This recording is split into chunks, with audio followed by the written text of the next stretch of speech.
Yo-ho! Hi! Just give me a minute. I'm so nervous. I'm good. Don't worry. We're good. Okay, I got this. I'm here. Hi! Hi guys! Oh my gosh. So much chat. I'm seeing the chat. I didn't get a chance to read everything, but it's so nice to be back. Oh, hello. I'm over here. Hi.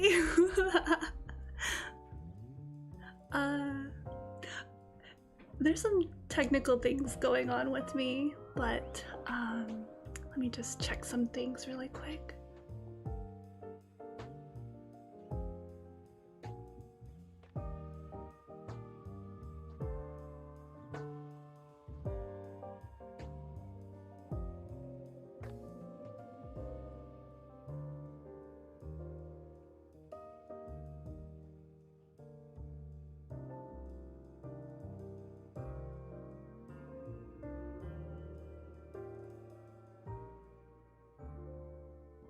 So,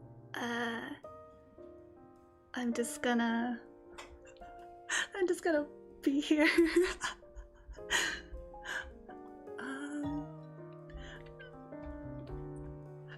So the scuff is real, but yeah, so, hi everyone, I am back. And it's so nice to see everyone. There is something I want to change. Let me think. In real time. This is wild. This is so wild. You know what? I know what I'm gonna do. Big brain po. Yes. I am back. Hello, back. Okay, we're gonna do this. Okay, now I can see the chat. There's some weird things happening that I don't understand, but that's okay. Yeah, so hi, hello everyone. I'm Poette Evergreen, and I have returned from a very long hiatus. I took some time off in June, and I am back to do shenanigans. Yes. I'm wondering why the chat's not working. Alright, bear with me. I'm gonna switch it. Woohoo! Does this work? It does not. Pain! Chat is not working, so... I will deal with that later. Yes, I was frozen for 5,000 years, and now I'm back. Yeah, so it's a little wonky. I anticipated there was going to be a lot of scuff, and hold on. Yeah, I anticipated there's going to be a lot of scuff, and I didn't know it was going to be this bad, but bear with me. So let's see, what do we do? I am so nervous, guys. Like, before I started, there was a moment where my heart was just like beating so loud, and I wasn't sure what to do. So there's a lot of adrenaline and hormones. Give me a second. But let's see. I wanted to say hi to everyone. Looks like we have Nimby, Panda, Bolai Moon, Moth, Antly, Scylla. Lots of new folks. We have to see Near, Viri, probably some people that are lurking. We got King, just going back really quick, Lay, Lyson Honey, 2, I see you. And yeah, so welcome everyone. Thanks so much for being here. It's not too scuffed for you guys? That's good. Wabi Sabi, okay. Yeah, Wabi Sabi is an interesting philosophy where it's just kind of, it's like go with the flow. which is interesting. I think that's wabi sabi. What is wabi sabi? I just want to double check. Acceptance of imperfection and transience. Yes, yes. So it's kind of, I like to think of wabi sabi as go with the flow, but okay. All right, nerves aside. Yes, this is the surprise, guys. Hi, 3D model. Woo! I do have a presentation for you guys, actually. And I will slowly but surely get to it. But yeah, this is the surprise. I'll move myself over. Lots of technical difficulties. I'll just hide that chat for now. What I don't like is how I can't see the chat. But anyways, will there be a test on this? I hope not. I wouldn't dare give you guys a test on anything. Okay. Yeah, I miss you guys too. It's been a while. Lots of things to talk about. Scuffiest part is that it's midnight for some of you guys over there. Yeah, time zone differences. More gesturing. Here, let's see if it. Oh, whoa, gestures. Ah, gestures. I see you guys. You didn't study? Oh no. Oh dear. I will try not to test you guys on anything. Don't worry. Just kind of absorb. Yeah, it's a new model, kind of, sort of. Same design. I'm not really going to change my design because I do quite like it. It's very nice. Oh, that's great, Scylla. That's, yeah, it's time zone differences. I was actually really worried about that because there's people overseas and I'm like, oh wait, if I say that it's Sunday, it's technically Monday for people overseas. I'm like, okay. I just can't please everyone. I can't win them all. I can just I just take what I can. But yeah, so that's good. Yeah, it's good that I do try to keep in mind people's time zones for sure, and which will be really interesting moving forward with some of the content that I have regarding the quote-unquote next chapter. Like the air quotes, the next chapter. Yeah, there's always a next chapter, right? Never-ending book. This whole theme of like librarian and books and such. Yeah, so this next chapter of like wellness, well-being. Yes. It's been Monday for a whole 8 minutes now. For sure. Okay. Still processing. We're good. We're good. Don't worry. We're good. The green is very neutral. Yeah, it's not like neon green. It's not, it's kind of like muted. So it's something I like. Easy on the eyes. I know a lot of you guys were super excited for the stream and the countdown was real, and it didn't really feel real, like I was coming back until like 30 seconds before the stream. I realized, oh, I'm actually doing it. I'm here. Oh my god. Even like yesterday, I was busy finalizing everything and making sure everything worked, and I had it all planned, and it was just like all in my brain, like, yes, I got this. I know what to do. This is good. But then it didn't turn out. There's a lot of scuff, and there will be even more scuff on my first stream with the exercising, because I tested it and it was so funny. It was so funny. Hey Mimi, good to see you. Welcome in. 5,000 years. It's been what, like 6 months? Dang, right? Yeah. What is a Poette stream without any kind of scuff? You got jump scared by the notification. Oh well. Yeah, no, it's funny because I got a notification that I was streaming as well. I was like, wait, what? What is it now? And I said, oh wait, it's just me. Okay, we're good. Don't worry about it. Yeah.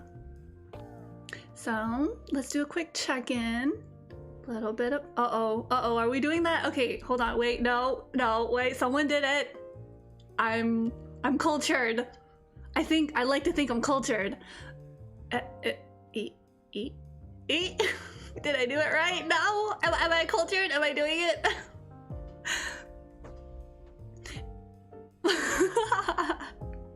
I'm trying to keep up with the culture of the times. We are in a crazy timeline, by the way. I don't know how it works, but it's like a meme or something. I'm not gonna say it. I did the gesture. That's all I need to do.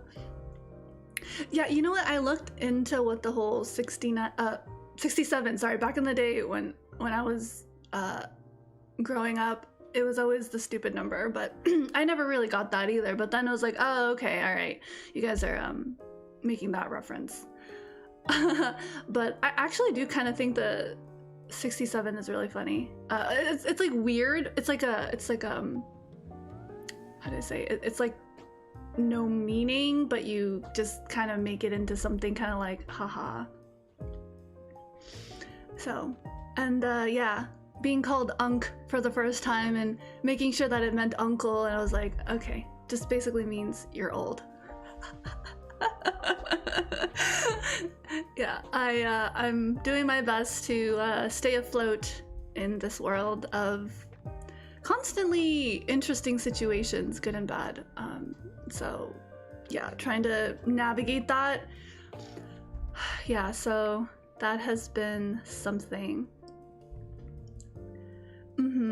Funniest part is annoying everyone else around you with it. Yeah, it's interesting because like I think if you overuse things, if you overuse like memes, gestures, it just becomes kind of like ultra sorry.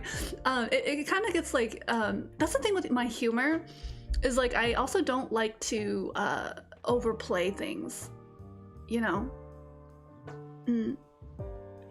For sure. Yeah, it's a thing.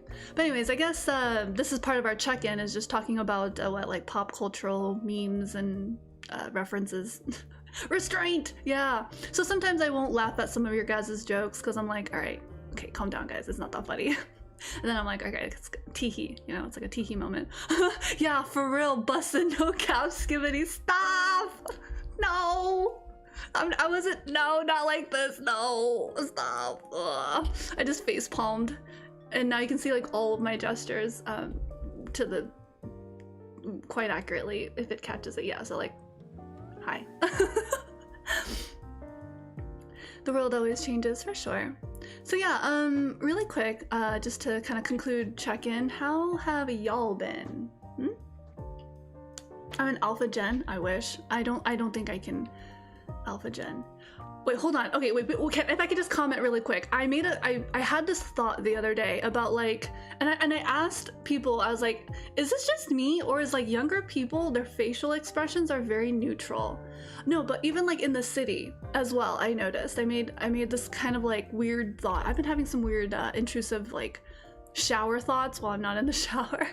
And it's like related to these kinds of questions, which I feel like we could yap about forever and ever. I swear to God, we could talk about these in another Yap stream. So yeah, just a quick check-in. Yeah, like, okay, so on the topic, feel free, you guys can check in, talk about, you know, some stuff that's going on with you. But yeah, like the very neutral face, I feel like I'm very emotive sometimes, like my eyebrows will raise, or like I feel very like emotive, and so sometimes when I'm talking to someone like younger than me, which I can get into a little bit later, they're very neutral, and I don't know if it's because they're like timid or shy, but when they talk, they sound very like casual and not shy. So I was like, oh. And then I don't know if it's like a generational thing. I don't know if it's like a city thing, or what. Anyways, a conversation for another time. So what is it? Sociology? Yeah, sociology. Yeah, so that's a really good point about social media, where when you're like on a phone, right, and you're just like, you could be like LOL, like caps lock LOL, but like your face is like dead. That's usually me, but like internally I'm like squealing and happy, I'm like ah ha ha ha, but like my face is just like so dead. Yeah. Me all the time. But funny thing is, I got a chance to catch up with Nell and Taryn the other day, and I was not expecting, but I laughed really freaking loud and authentically, and it wasn't one of those like, oh, I'm gonna laugh at your jokes because, you know, it's the nice thing to do, like, ha, like, okay. You know, I was like, I was really laughing wholeheartedly, and that's kind of rare for me, so when you catch that on stream, it's pretty hysterical, and you would think there's something wrong with me. Like, when I was younger, people used to say I laughed like a dying giraffe, because I don't know, I think my laugh is really, like, dorky, but, like, whatever, right? Like my real laugh. Not my nervous chuckle, which I'm doing constantly. Yeah, no, and some of you guys, by the way, just again, part of the check-in, sorry, it's a long check-in, we have a lot to talk about. Some of y'all guys is be laughing really funny in the VC, and I'd be like, I get a really funny, I laugh at your laugh. I guess that's why, like, laughter is contagious, and yeah, so sometimes when I'm able to hear someone else laugh, there's like this, like, gratification, like, oh, that's funny, I made you laugh. Anyways, okay, so that's the check-in. We talked about a little bit about, like, what culture, memes, references, and all that good stuff.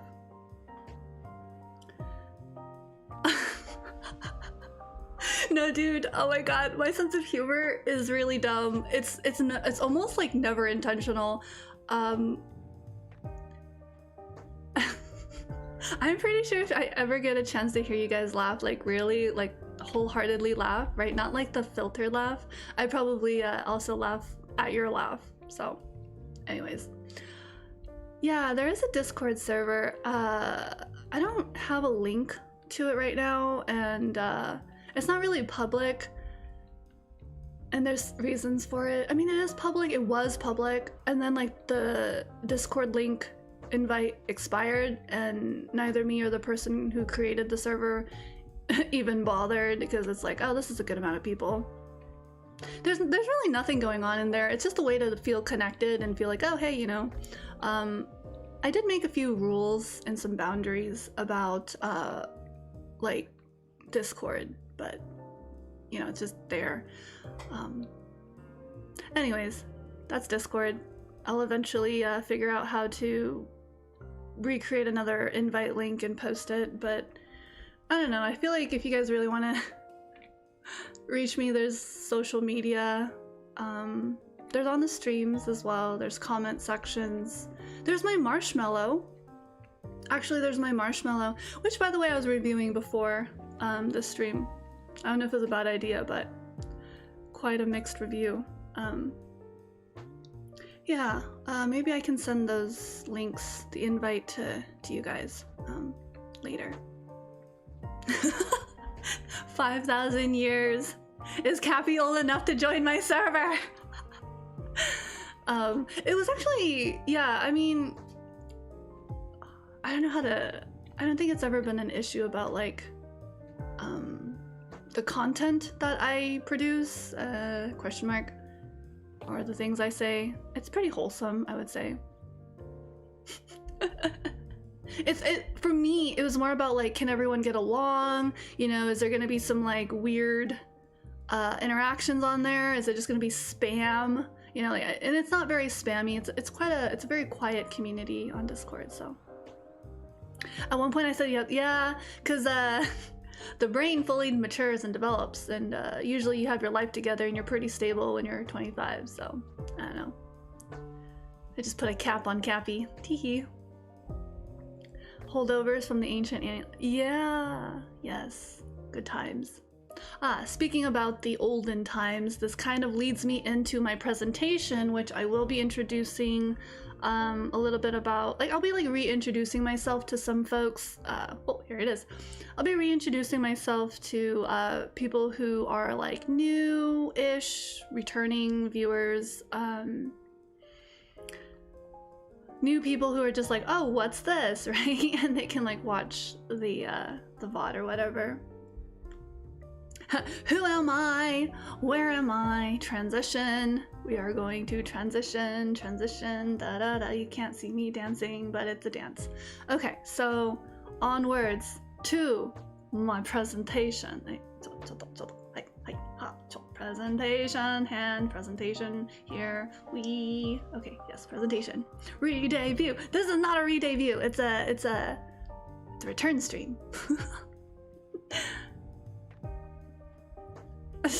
Bald, please. But yeah, okay, so yeah, touching grass was really important. So yeah, the hiatus, blah blah blah. I highly recommend people find a hobby and not be chronically online, because I thought that I could be chronically online, and maybe if I was like younger, like in my teens and 20s, I could probably be chronically online, but now that I'm not, it's a little more difficult. It really messes with my my brain. So I think taking that break to just detox from electronics as much as I can was very helpful.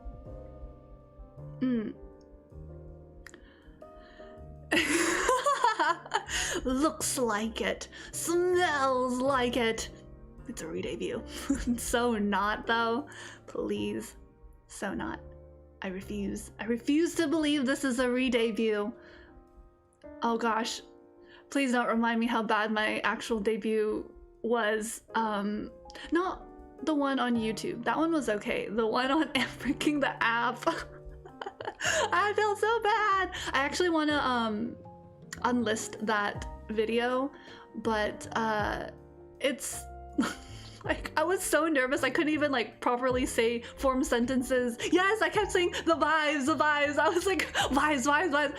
I couldn't articulate anything. I had everything planned about what I was gonna say, and I was like so cool about it. No, so I think if I unlist it, you can still access it if you have the link to it. It's on the Wikipedia, so even if I unlist it, I was so nervous when I got like the debut from Nexus. So let's just go to that first slide. So yeah, so the reintroduction and X Nexus Genesis class wave Genesis, right? Media preservation, it's absolute trash. If that video goes away, no one's losing out on anything. I don't have an ego about these types of things. even if I sound really smug, I know sometimes I can be really smug about the way I talk, but no, I don't really have an ego about it. There's nothing to be missed. Oh yeah, there's certain people who couldn't access the early days of our conception as VTubers, talents. Goes on to history. Smugette. Yes, I am smug.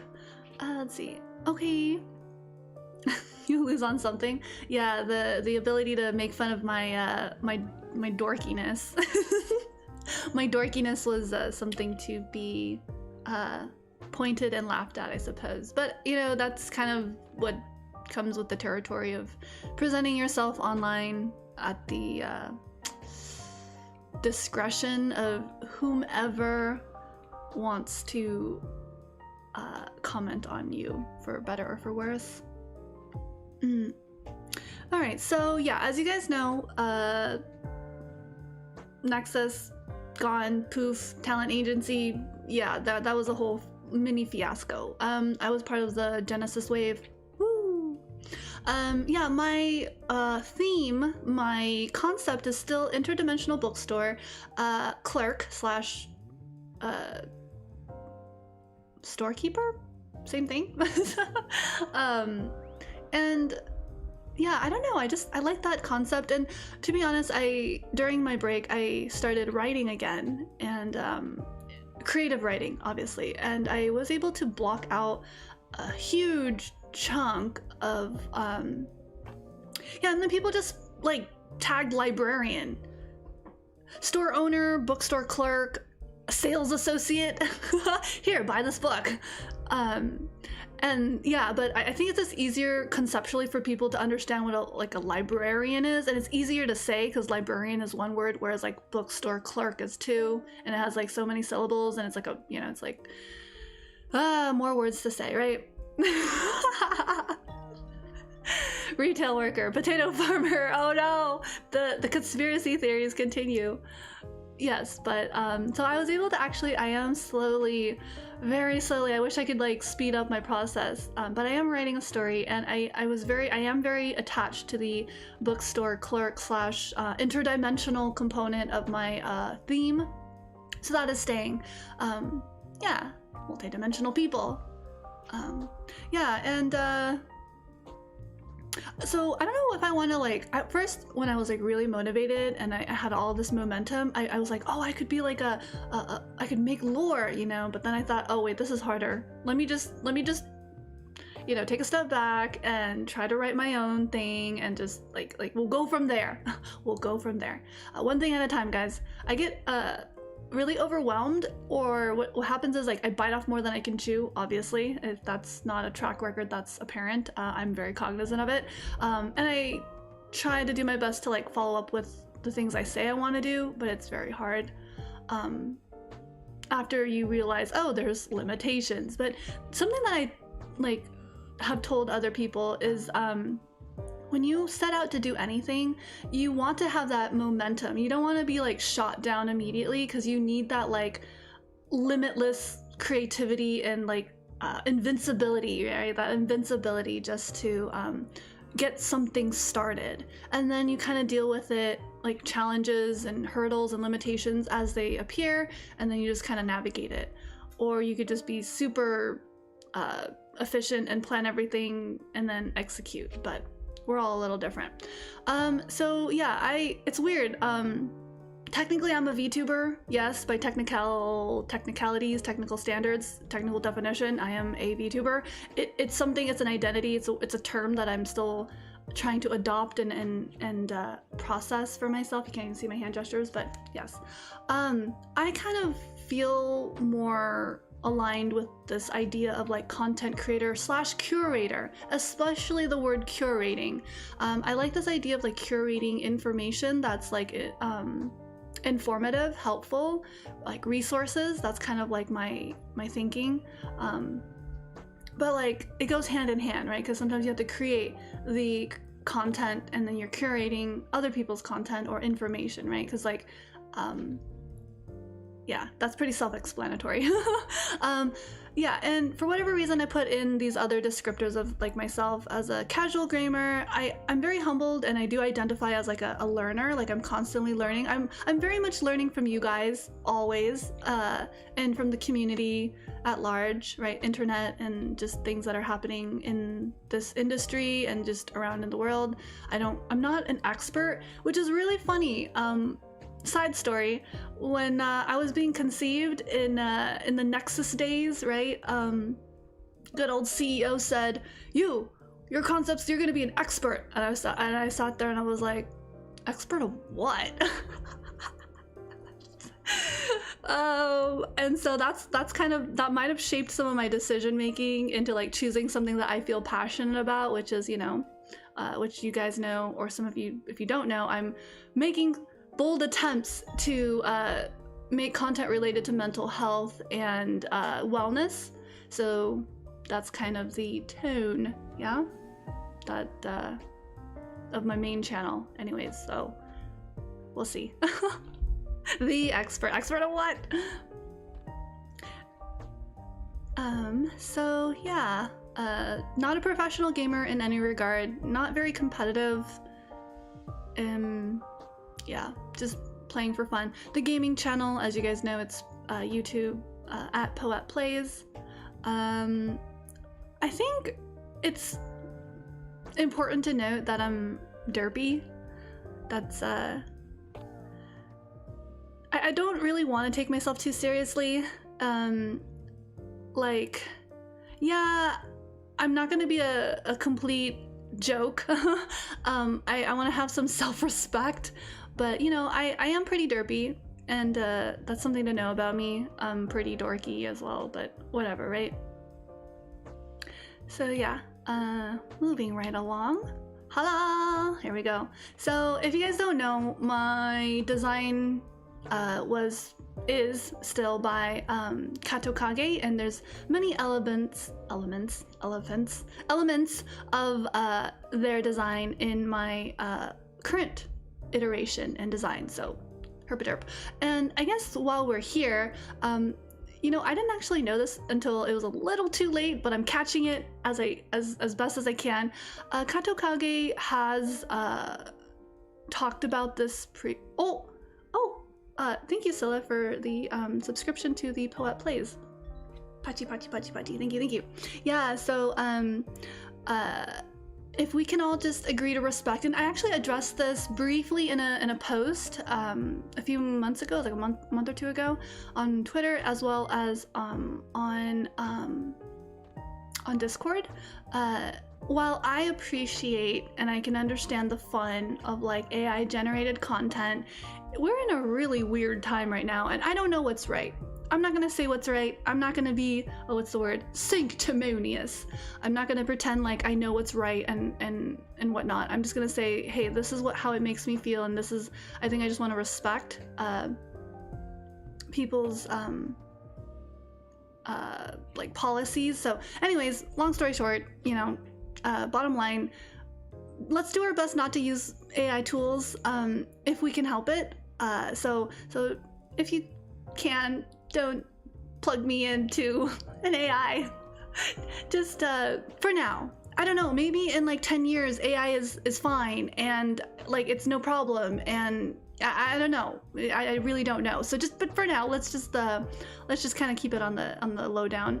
But it's not like I don't appreciate like what you guys are trying to do, like, oh, create content, like it's like, you know, it's fast, right? But if you've ever studied art, or if you've ever taken an art class or taken it seriously, like there's artists who spend years, like many years, to perfect or even like find a style, and that's great, right? Good for them. And it's cool that certain artists are okay with AI, in which case totally cool, not a problem. But let's just go ahead and respect the artists who would prefer not to have their work be trained in AI. So again, I can't stop anyone or everyone on the internet from doing whatever they want to do, right? Like I can't stop you from using AI and whatever, but as a request, as a humble request, please, onegaishimasu. But yeah, so that's that. Yeah, some more credits. So yes, many of you are like, oh, what is this exercise outfit? What's going on there? It's just for promoting Poette's exercise stuff, you know. They're probably gonna go back to their old ways, and maybe, I don't know. Yeah, so my outfit design was made by Paneko, yes, yeah, so, yee, upset. Yeah, so it's I had a really good experience working with this artist, and they're really sweet. They're really nice. I felt really good that I got to support an artist, right? Like a person who drew it, and yeah, it's sporty. Isn't that cute? Yeah, I think it's good to be well-rounded, right? So yeah, this is my exercise outfit, and they did such a good job with it. I'm so I again, if you can, please support local artists, or, well, it doesn't have to be like local, it can be like international, like, right? I personally do like to support artists from different countries, because I guess I get a weird gratification, like, oh hey, you know, I'm supporting another human's livelihood. They can eat and pay their bills and whatnot, right? So I try to be that's like my reason or excuse for opting to work with artists that I think match my budget and preference of style and artistic style. Yeah. Where are the abs in 3D? We're working on it. We don't have the abs in 3D right now. Okay, so there's that. And so everything was made possible from Aesthetic Doll, and they do amazing work. It was really easy to work with them, and they were, again, really awesome and just really efficient with time. They were able to get this model to me faster than I anticipated. I honestly thought it would take a lot longer, but yeah, it was like a week earlier than I had anticipated, so I thought it was great. I was really worried it would be like the week of, or like I'd be getting the model yesterday, but no, I got it like a week in advance and I got to play around with it, and it was good. So thank you to the artists, the humans, the hardworking humans who have slaved away, crafted all these assets for me and for people who do this type of work, either professionally, leisurely, or what have you. So yeah, there we go. All right, so those are the credits. We've rolled the credits. I think it's fair to talk about some of the content that you guys can anticipate, and I'll be completely transparent. Oops, I'm floating here. I'll be completely transparent. Right now, all I have planned are workout streams on Wednesdays, and the reason is because one, I want to repay the community efforts in the charity from last year, so that will be part of that. And then there's a lot of ideas that I have in terms of like content, so it's not that I don't have ideas of what to stream, you know what I mean? And I have talked, I feel like I've talked extensively about the workout streams to a few people within the community on Discord. Yes, physical fitness, yes. And I will be honest, I want to invite everyone. Like here's what I had in mind. If you can like create a small space in your room or wherever, if you're listening from your phone or your computer, and then, you know, just if your floors are dirty, that's maybe a reason to, you know, clean it up, vacuum. If you have a yoga mat, if you don't have a yoga mat, you can just use like a spare towel or you know, just something simple, right? And yeah, you can join me on these very beginner friendly workouts.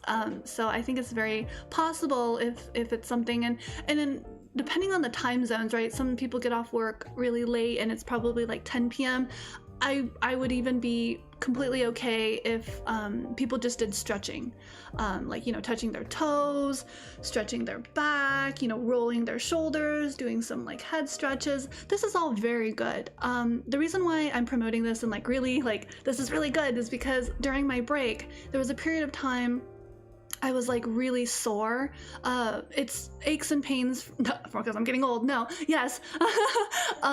From some of the injuries that I've incurred, I'm not gonna trauma dump, but stuff has happened and I got owied, I got punched in the face. Oh, okay, okay, hold on, misinformation. I got the attacked.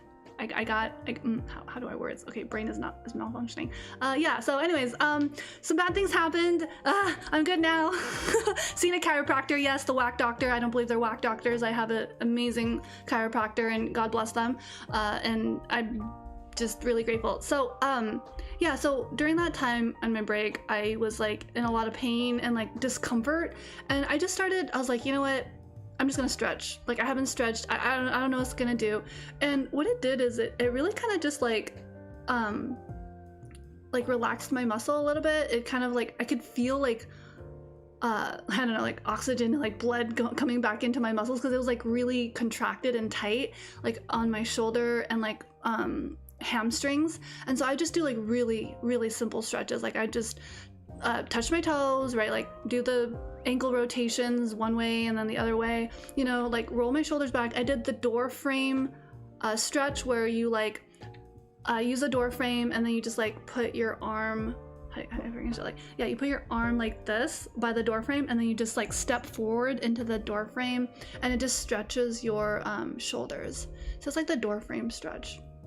Anyways, really, really important. It is physical therapy. I didn't have a doctor tell me to do this. It was just kind of like I need to just do something that's gonna help me with these like muscle tightness. And I'm always thought, you know, stretching. So yeah, so even if you don't want to do the full beginner exercise, like the sit-ups and the push-ups and the cycling or the jumping jacks or whatever, right? You can just stretch for like, I don't know, 15 minutes. I did that for a good 2 months and I got a lot better. And so I stretch as needed. But yeah, evening stretches goes a long way. Kind of unshrimp yourself. We're always in front of the computer in one form or another, whether it's for work or school or studying or leisure. So it's really important. But yeah, so workout streams on Wednesdays. You're welcome to join me. And just be mindful of your surroundings when you participate. But, okay, so yeah, in terms of like the posture check, in terms of the like ideas of like other streams, again, it's just Wednesdays right now. I do have a few things lined up, like December 22nd. I'll be doing a special little thing. I won't announce it just yet because it involves other people, but you'll figure it out soon. I might do something around the New Year's, so that'll be nice. So other potential ideas for streams that I've been thinking is more productivity streams, you know, like they're more like work with me streams, where it's like if you have work that you want to do or have been meaning to do, like say you've been like, you know, wanting to write a story or, you know, block out something from a creative project, and you're like, I don't have time. Yeah, well, you have time to watch a streamer, so let's use that time. I don't know. There are some other personal goals that I would like to accomplish for myself, such as like learn and study Japanese. But the problem with this is that I'm really worried that I'm gonna annoy you guys with how I learn things. No, let me explain it to you. The reason why I'm hesitant to do study streams, unless it's like I don't talk out loud, but basically this is how I study. This is how I study. You're gonna hear me say the same Japanese word 1,000 times, over and over and over and over and over and over again, and I'm gonna try it in different tones. I'm gonna like think about it in different contexts. I'll keep saying the like, her, what's a phrase that I recently learned? It was it's what you say after someone makes you a meal. It's like really different. I think it's like hold on, Japanese.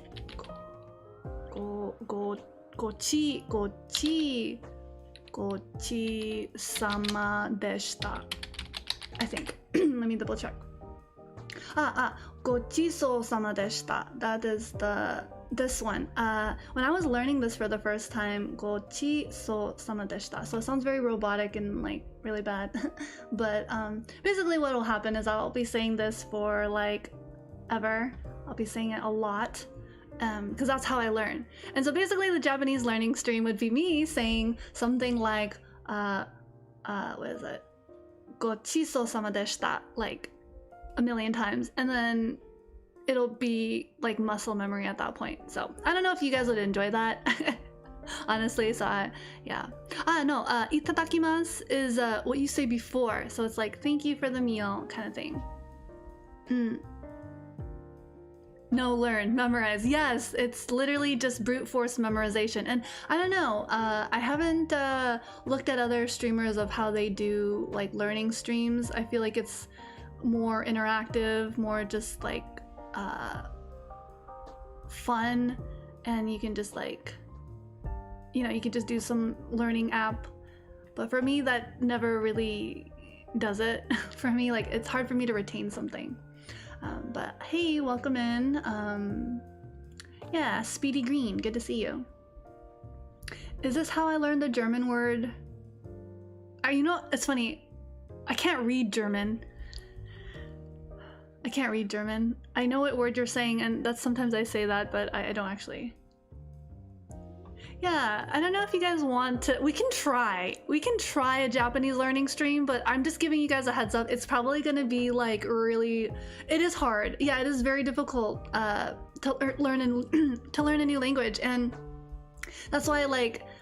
For me, I'm worried that like my style of learning is gonna be like really annoying for people, and like I can already hear people like I can see people like memeing me, but like Poette has been on this word for the last 5 hours, has been trying to learn one word for 5 hours, but that's literally me.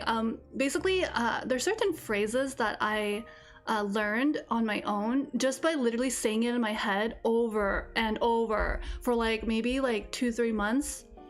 And then like one day I was just able to say it really well. I'm like, oh, okay, yeah. You can backseat my learning. I accept your backseating because it's usually very helpful. It's funny because I appreciate when people are helpful and like not rude about it, not being jerks. But if you're like helpful and constructive, I can really appreciate that. Even if it's somewhat like negative or cynical, nah, it's cool. Like I appreciate that you're trying to like point me in the right direction, you know what I mean? So I do appreciate that. I know, right? It's gonna be like 5 months. Yo, hey Karma, good to see you. Thank you for being here. I'm really happy to see you guys. Familiar faces, probably a few lurkers. All are welcomed.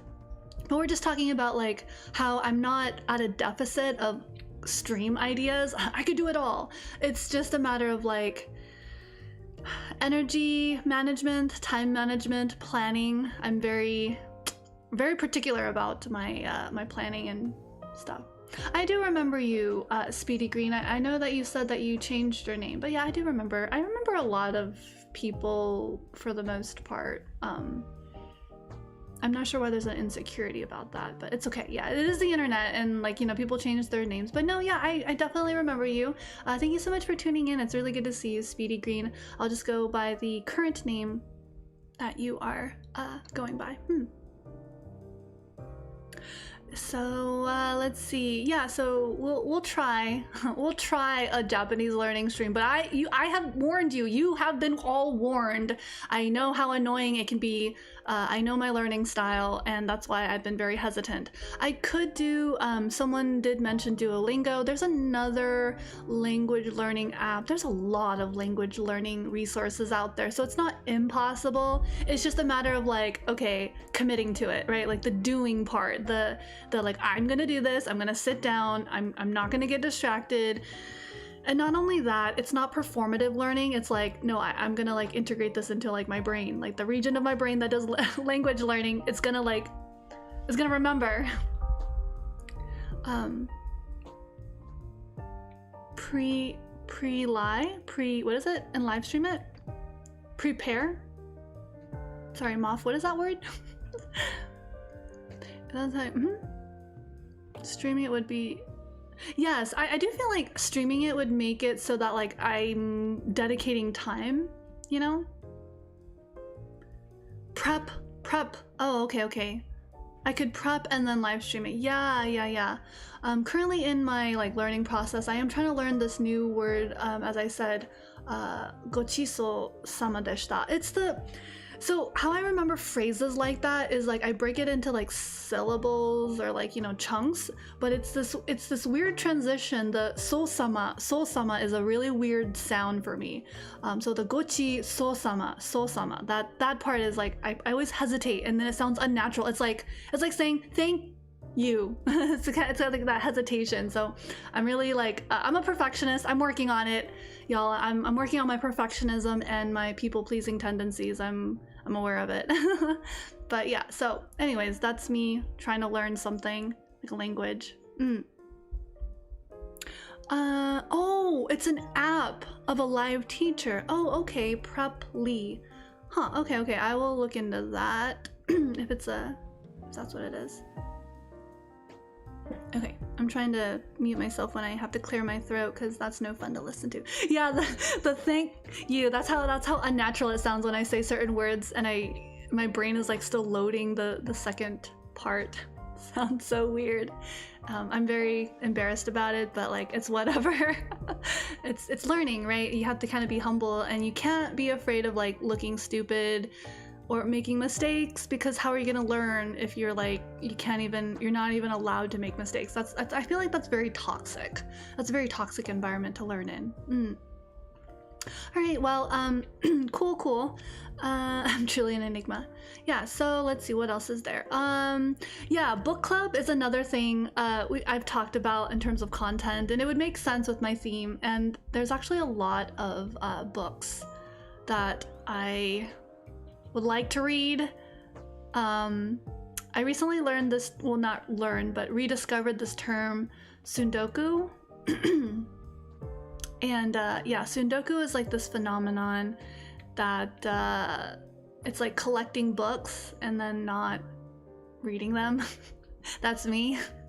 I guess, no, it's, how do you say, sundoku, yeah. I knew it. Okay, okay, we're just gonna pause really quick. Tangent. Right, hoarding, exactly. 1984 is a book that we started way back. There's no documentation of me reading it like live on stream, to my knowledge, unless it was like restreamed. But it was a really intense book. We got through like the first, I don't know, maybe it was like 20 or 30 pages. It was really intense, and I was really surprised that that book was like recommended for high schoolers.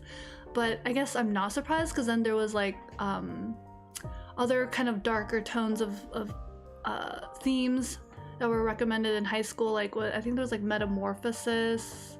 It's about a man who turns into like a bug. It's like, anyways. Mom says that they talked to your French teacher when they're in high school. Oh, that's good. Yeah.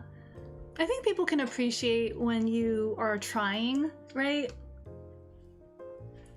Oh, you know, I don't even know what happened to that Harvard's magazine. I thought it was really interesting.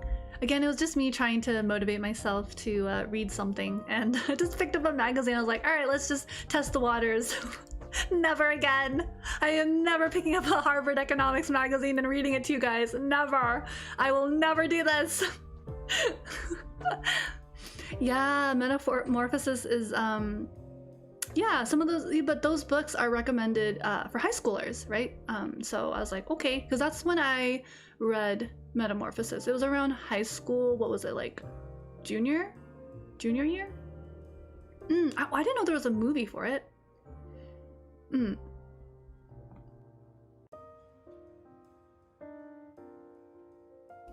So yeah. Yeah, it's like they're trying to introduce you to like real world topics.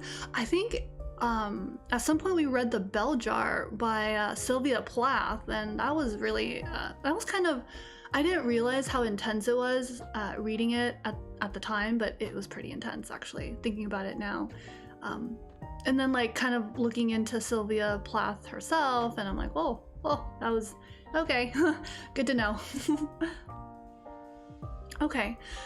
I can put aside my ego and I can try 1984 again.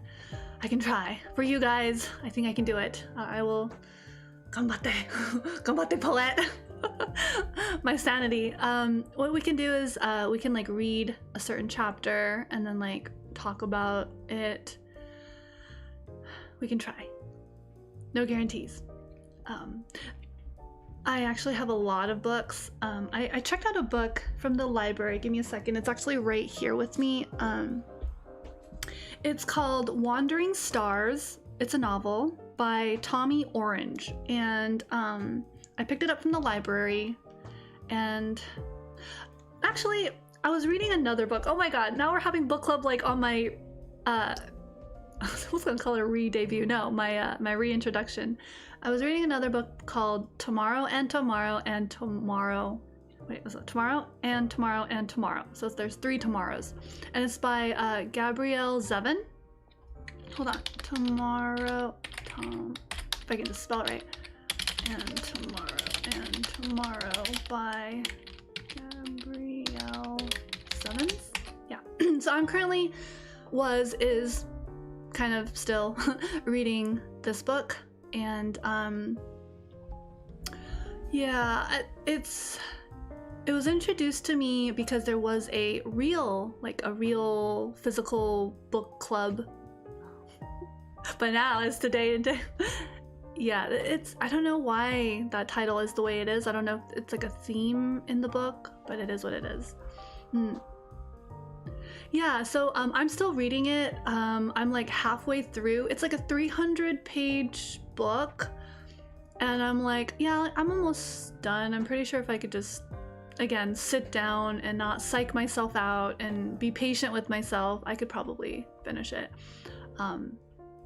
It's actually really interesting. So yeah, book clubs, that is a potential. And then I do want to write more, but I'm so finicky. So in terms of like stream ideas, again, it's not that I don't have ideas, it's just a matter of like execution, like doing it and like setting it up and whatnot. And that's my only barrier. I am getting in the way of my streams. Hello, I am the culprit. So that is something to be expected. Maybe some of these are on the back burner. Yeah, like sorry. Yeah, a lot of people also have expressed interest in wanting to write and creating that time. Tomorrow 3. Yeah, exactly. It's we are so much the Sundoku book club for real. Yeah, writing would be really nice. I just don't know how to go about it. Like, I mean, I'm thinking Pomodoro technique. That's like my favorite, where we just like, we write for like 20 minutes or attempt to, and then check in for like 10-15 minutes. Like, hey, you know, what'd you do so far? Blah, blah, blah, blah, blah. It's just really difficult. Yeah, and I think writing is really good, and then being able to like have live feedback of your writing is also really good. Even watching dry pain is content. Oh my god, pain. My brain is not wired to watch paint dry. Coquette? Yeah. So anyways, that's potential content ideas for streams. I'm going really slow, I apologize. Gaming. So really quick, in terms of like content, I do have a gaming channel, as you guys know. I'm attempting to try to move away from gaming if I can. It's so ironic because it's like so hypocritical, because I'm like, here, look, these are all the games I want to play, haha. Oh, where's my hands? Oh, these are all the games I want to play. But then I'm also saying like I don't want to be like glued to games or be a gaming streamer either, or gaming VTuber, whatever titles, gaming person.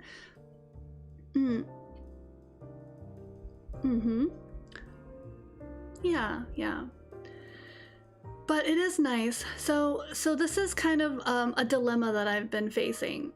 When you are given the choice to like sit down patiently, think about the story that you want to write, right? Like creatively express yourself, like create time to have a hobby that's not, you know, video games. It can be really hard because these the culture we're in, a fast-paced environment, can kind of pull you back into like this gaming culture. So, but I have narrowed it down to if I do game, these will probably be the games that I do play.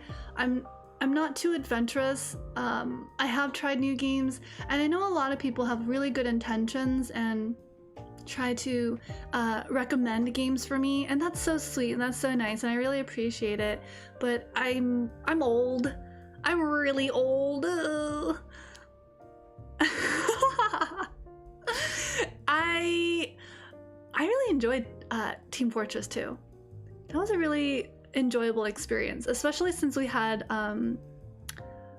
it was pretty contained, right? It was pretty good, but it is very endless, and it's not like I need a story, but like I do need a good, I do need like, I guess this is why I like games like League of Legends, because it's kind of like a time, there's like a timer usually, or there's like an objective.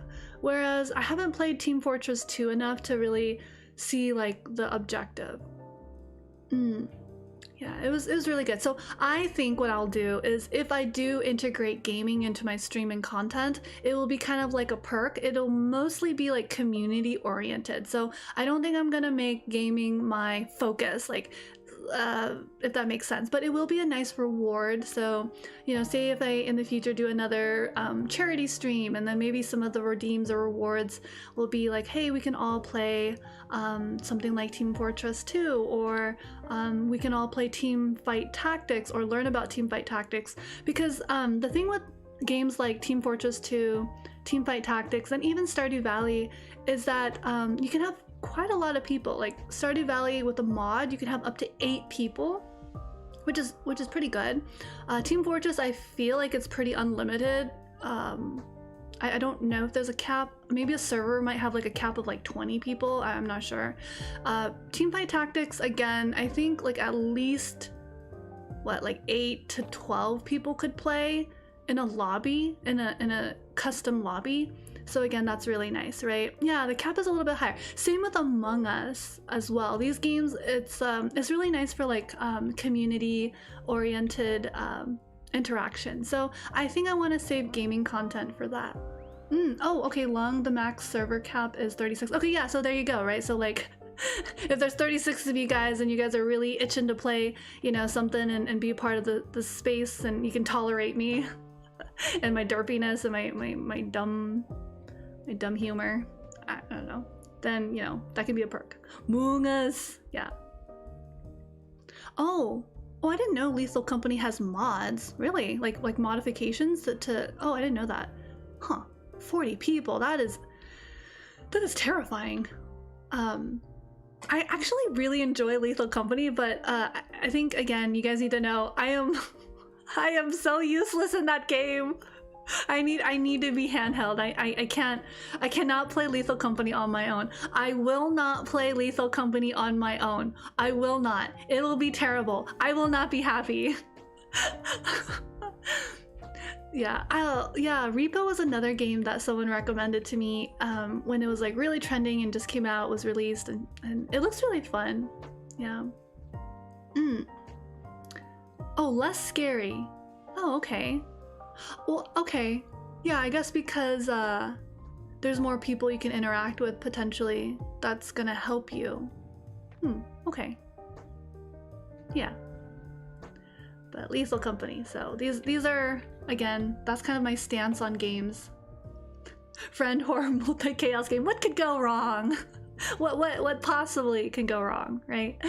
So yeah, so that's kind of like where I'm standing with gaming. I don't think I'm gonna be gaming heavy or like focused, but it will be an option. It'll pop up every now and again. It's not like I don't play games, but I don't think I'm gonna like keep up with the latest game. Like heck, remember when I played MapleStory and like Diablo? These are games from my childhood. when I was a puny little 11-year-old, I was playing these games. Counter-Strike too. I think I played Counter-Strike at one point. That was fun. But my reaction time is really bad, and I feel really how do I say, disappointed in myself if I were to play something as nostalgic as Counter-Strike, only to like be really bad at it, I guess. 60 hours, let's go. No, I have not finished my Balrog farming. That just got swept under the rug like it never happened, and we don't talk about that. That's like a skeleton in the closet. We don't talk about Balrog. Yeah. Oh gosh, MapleStory is such a grind, dude. It's a farming. It's good for socializing. I feel like it's better to play with friends, but it's so repetitive, and it actually ends up being very mechanical and robotic. And then like you lose the people you're playing with, because what happens is like you'll be playing Balrog, right? And then everyone's like locked in, and then you're gonna be like, hey guys, so how was your day? And then the person's like, hurry up, start the instance, go. And I'm like, okay, let's go. And I'm like, oh god, we're so locked in. And we just keep playing until like we just burn out from exhaustion. And I'm like, okay, that's no fun. Maybe that's the INFJ, INT, what is that? What is my personality again? Shoot, can't even remember. INTJ? What is it? No, nope. INFJ? I recently looked this up. I should know this. I failed my own test. Yes, I am an INFJ. So the INFJ in me really seeks what is it? Not companionship, like community and connection. And so when something like that happens in a game where it's just like next, you know, it becomes very disconnected, and I don't get as much like enjoyment or fun out of it. So anyways, dun, dun, dun, dun. All right, so gonna try to answer some questions later, but streaming goals. Yeah, I think coming back, I'll do my best to keep making what I want to think is meaningful content, and that's very subjective, right? How content can affect a person. Hopefully it's positive. Like I don't want to make content that like bothers people. But at that point, I guess if it like bothers you that much, I guess you would just like not pay attention, like just like move on, right? Like reject the slope. I do. Oh my god, do we need to talk about this? This is such a yap topic. No, for real, like I it's really hard, and especially with like AI that can just like, what is it, you just generate something from AI and then you can just like make it in like what, 10 minutes, but it's not very substantial. It's like, I don't know if it's been fact checked and things like that, right? So I don't know, that's just my personal preference and stance on things.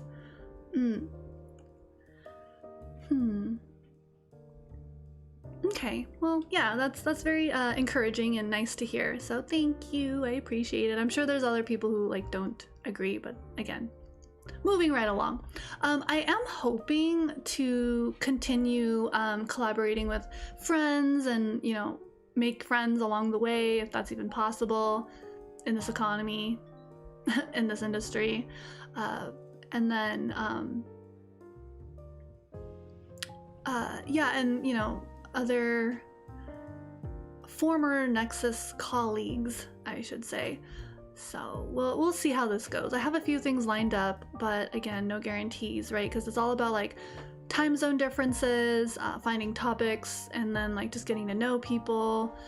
There was someone who was really nice who reached out to me, and she was like, "Yo, Poette, I saw your Twitter post, and you're coming back. That's great." And blah blah blah blah, and I was like, oh, okay. And then, you know, we talked about like potentially collaborating, but I guess I don't know if I should like nudge them. This is where I'm like socially weird, because it's like I don't really feel too close to them, so I don't want to like bother them. Maybe they're waiting on me, but I was the last message. I sent the last message, so I'm like waiting on them. So now I don't know where the ball is. Is it in my court? Is it in her court? I don't know anymore. So that's like happened twice now with like two different people. I don't know how to do this anymore. Do I do well asking people to collaborate? Maybe not. I don't think so. I don't think I'm very good at that, actually, to be honest. Yeah, something to work on. But I don't know why it's easier with certain types of people, and like I'm very like, you know, just give me a date and time and let's coordinate.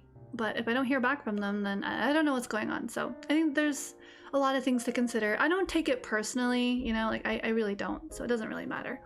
But those are some goals. Let's see. Oh, okay, so we're finally, I think this is the last slide. I'm done yapping. It is. I do recognize that. I do recognize that what I've described is very like common. So anyways, so these are some questions and answers. I'm gonna give some answers. These are some questions that I got from you know, I asked the community like, hey, is there any like questions that you guys have for me? And you know, there's a few that I just kind of cherry picked, you know. One person asked, you know, what is my grand plan for this whole for my career as Poette? I was like, I don't know, man, why are you asking me this? It's a really good question, to be honest. I really don't know. I think I'm just gonna do my best. My grand plan, I guess I'll just say it, because I mean, it's not really gonna, it doesn't really matter one way or another. But the grand plan, well, my initial momentum to even like do this, I guess, was to provide resources that I've used, I've applied. Oh yeah, talking at the we don't talk about that. We don't bring up old stuff. Hold on, I'm getting distracted. Yeah, this usually doesn't happen when you talk to someone face to face, but basically yeah, you know, it's really hard for me to talk about. It's something I'm grappling with. It's okay, so okay, bear with me guys. I can say it. It's just weird. Yes, I would like to make money. Will I make money? Who knows? From my understanding, this is gonna sound really mean. To my understanding, a lot of y'all are broke, and feels bad, but you know, it is what it is, right? So, I know what it's like. I'll say it. Y'all are broke. Y'all need a job. Ah! I did it, I'm sorry. But come on, like, am I wrong? Like, you can't tell me that y'all are sitting on, like, bank right now. I need someone to tell me they're sitting on bank.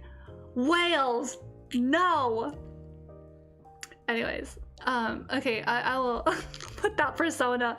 I'll put that persona aside. Who said that? Who? Poette? Poette who? The dark side of Poette. No, I have pretty strong opinions like that. So no, I don't hate broke people, okay? But let's just be real. Like, in this economy, come on. We're all struggling. Oh, did you? Oh, hey, good for you. No, that's good. That's good. I mean, if you're like financially savvy, cool. But anyways, so let's. Dang it! I have to talk about money now. Darn it! It's a business. Darn it! You're not really my friends. You're my clients. Damn it! I said it. Okay. Ah. There, I said it on stream. Are you guys happy now? Ah. All right, I'm doing the adult thing where you have to talk about finances and you actually have to be responsible. And yeah, no, this has been weighing on me really hard because like people are doing weird stuff like doing like sponsorships, and I'll be honest, like sometimes some of the sponsorships are cool because you know you get like free products or whatnot, but some of them are not as like great as they seem, because sometimes the products are like so, but then you're like you have to only you can only talk good about them, about the product, right? Because you're being sponsored. So I would have to, I don't know, I'm like really picky and I'm trying to be like really conscious of like stuff, right? And I don't know, maybe it's the what was the word that someone called me one time? It's the sanctimonious granny in me that wants to do better for the world and for people. So whatever, right? Yeah, of course. Yeah, there was the research part, and yeah, no, for sure. Oh yeah, for sure. Yeah, I don't know. Grand plan, it would be great to make money, but again, I'm not relying on you guys, if that makes sense. Like this is not my livelihood. Like I'm not in danger of being homeless or like displaced in any way, or like, you know, it's not like that for me. This is like, I'm doing this, like, what is it called? Like a passion project? Is that what they call it? It's like, I'm doing this because I genuinely want to have fun and enjoy this process of like making content, meeting people online who are like really, really cool. Almost choked on my saliva. Yeah, but so, cool thing is, I did recently get a part-time job. Actually, I've had two, those are some interesting stories. I could yap a lot about. I don't know if I should do it now, but we can definitely talk about it. Live to VTube versus VTube to live. Sorry, live to VTube or VTube to live. Yeah, which one is it? I think I think I am pretty good. I do have a lot of fun stories about work experience, dealing with different types of people for good and for bad, and it's really interesting. It's neither good. It's not like how do I say? It's just an experience, right? It's just, okay, you know, there's people like this, how do you deal with them, kind of thing, right? And I'm kind of curious to know if like anyone has ever dealt with similar situations, whether in their professional, personal, academic life, and maybe you guys have. So it's always really nice to kind of like share stories and bond over the campfire. But yeah, so no, I do have a part-time job, and I'm very, it's how do I say? It's very, I like it, but like I said, I had 2 jobs. One of them paid more, but it was really bad. Not really bad. I think I just didn't have a tough enough skin to like deal with the like growing hostility. Maybe it's not like, maybe it's all in my head, whatever. If the hostility is just in my head, then so be it. But like at the same time, that was my experience. So yeah, workplace hostility, not fun, not good for your mental health, not good for anything. Standard employment, yeah. But the one that I'm currently at is really interesting because I'm dealing with people, which I don't mind. I think I enjoy interacting with people, and I think I like to think people enjoy my presence, because I think when I approach things, I do it from like I like to think that I approach most of any kind of work with like a lot of care. Like for example, maybe I care too much. Someone asked me a question about like working, right? Because I think we were just talking, and it was like, they're like, what do you like? What was the question? It was something along the lines of like, when you go above and beyond in any work or any job, do you expect something? And this is a question you guys can answer as well, because I am kind of curious, right? Yeah. So I guess you guys feel that vibe too, usually. And it's like, so the question was, you know, when you go above and beyond in your work, or if you do you expect something? And I thought about it, and I said, actually, no, I don't. And the reason is because for me, it's a standard thing. It's like my standard. And I have to be very careful about this, because if I overextend myself at the expense of like doing more than I should, without getting extra pay, that's also bad, right? Because, you know, being exploited, right? And I need to set healthy boundaries. So I'm very careful about it, but usually things like, for example, at work, any job, you do an extra, like you do a little cleaning. Like you don't have to do that. That's not in your job description. You don't have to clean, you know, an extra square foot of your space, but you do it. Why? Do you get paid for it? No, it's for your own, like, I like to think your own personal standard, your own comfort, right? So that was my answer to it. But again, I won't do things unnecessarily. But yeah, it's kind of a balancing act. But I do know in this current job, I do I do care, and I don't just kind of like whatever. I really do think and consider the people who come in and stuff like that. So yeah, so if I do something that's a little extra, it's probably because that's like me. That's you're getting me. That's part of the experience when you interact with me, and if you don't like that, then too bad. Right, go write a Yelp review. This person had too much personality, asked too many questions, cared too much. I don't know. Yeah, so I guess in one of my Twitter posts, I recently wrote in my planner, this person was too bold. No, I recently wrote in my planner, like, just something to motivate myself, and I had like fun writing the little words in my planner. It just said like, do your best always, right? It was like a little motivation for me. It was a little like, ganbatte, like, you know, ganbaro, like, do your best. It was like I was like cheering myself on, right? And it was really nice. Give me 1 second. I feel like I'm gonna burp. Okay, nope, that was just a little hiccup. So yeah, being your own cheerleader is important, obviously. And being able to like feel like what you say and do matters is important, question mark, right? Like there was a question that was like posed to me maybe like a month or two ago about like, oh, what's the point, what's the purpose of life, and what's the purpose of even doing anything to improve yourself? And that's really interesting because I don't know if you would call it like an antithesis to like my whole objective of like what I do, but yeah, because it also gets really existential. If you go that route, which I can, but I don't want to, right? Because it gets really dark and it's like, oh, you know, what's the purpose of life, right? What's the purpose of even caring and stuff like that? So yeah. So I won't get paid being here. Sorry, Mauve. I can only pay you in positive affirmations. I can only just tell you you're doing a good job, you know? Have I eaten yet? I had some tea earlier.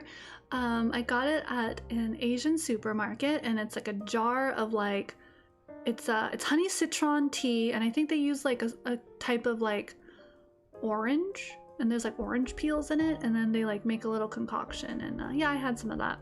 In terms of food, yeah, I did have some food. I'm also like doing some intermittent fasting, which is kind of like nice-ish, I think. So far, so good. So, Is it better than canned boba? No. No, listen here. We don't talk about canned boba. Oh my god. Oh my god. I just had a moment in real time. I went to the airport one time and I got a canned boba. Absolutely hate it. I don't care who you are. We're never... No to canned boba. You're intermittent fasting, which means I too skip breakfast. I did have a flashback. I just sat there for a second. I was like, canned boba? Canned boba? No, we don't talk about canned boba. Who even brought... Why would you bring up canned boba? Anyways, going back to my slide. Okay, so that was my long-winded explanation of my grand plan. Continue making resources. If I monetize, great. That'd be amazing, right? But you know, someone said something really interesting about about monetization. They're like, depending on how much you charge. Let's just say you charge like $10 a month. The comment was, you better be as good as like a Netflix subscription. I was like, oh crap, am I as good as Netflix? Oh my god. I got into this whole like was it imposter syndrome? And I was, because isn't like a Netflix subscription like what, $15 now, or like I don't know if they bumped it up, but like how much is a Netflix subscription? I wouldn't know. I don't have one. I just bum it off. Don't tell Netflix though. Oh my god. No, it's through a family, like, you know, like a family member. That thing. Is it like $12? Yeah, I don't know, like 15. I don't know if they like raised it or whatever. So they're like, if you're gonna charge $10 a month for like a subscription model to monetize, you better be as good as Netflix. I was like, oh my god, the comparison is so real. That is so real. You've gotten rid of... No! I don't want...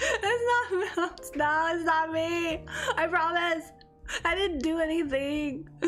Oh my god. Yeah, no, Netflix is cracking down. They're trying to make money. Right? See, it's also Moth as well. I'm not the only culprit. No, it was Moth as well. It's not just me, I'm sure. But anyways, yeah, so that's kind of a recap of the grand plan. Yeah, Netflix is really cracking down and trying to make money. So, I mean, it's a business model, right? It is what it is. We can just do our best to either, you know, hang out with a friend and hope that you can use their Netflix or whatever, you know, or a family member, your uncle might have one. I don't know, maybe you get along with your uncle, maybe you don't. Whatever the case may be. So yeah, monetize, we'll get there eventually. We'll see. I'll do my best to make you guys proud without driving you guys all crazy. Or maybe you can match my crazy. How about that? Yeah, thought about that? And she doesn't even know. Oh no. Ah. Bum off grandma's Netflix. Match my free. Funny. You just intend to surpass your crazy. I was crazy once, for sure. Anyways, another question that I received from the community was, hey, did I learn any new skills while I was away?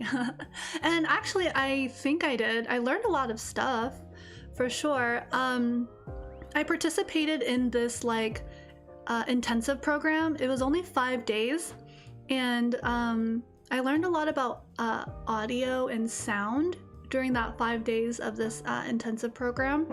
And I got to like record in a booth, like a little sound studio. Basically, it's like a little box.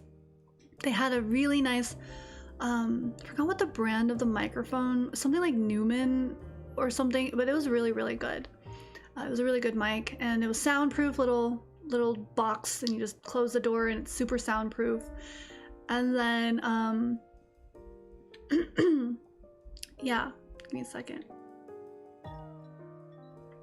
So and then when I recorded myself, I sounded really good. I was like, wow, the quality of the sound is really nice.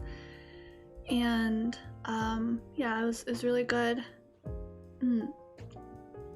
Any Puerto Rican is crazier? Oh yeah, no doubts about that. I'm positive I'm very tame, considering what I've seen in the VTubing sphere. So no, I'm very much, I don't think I'm, if anything, I strive to be more crazy, but I don't think that's possible.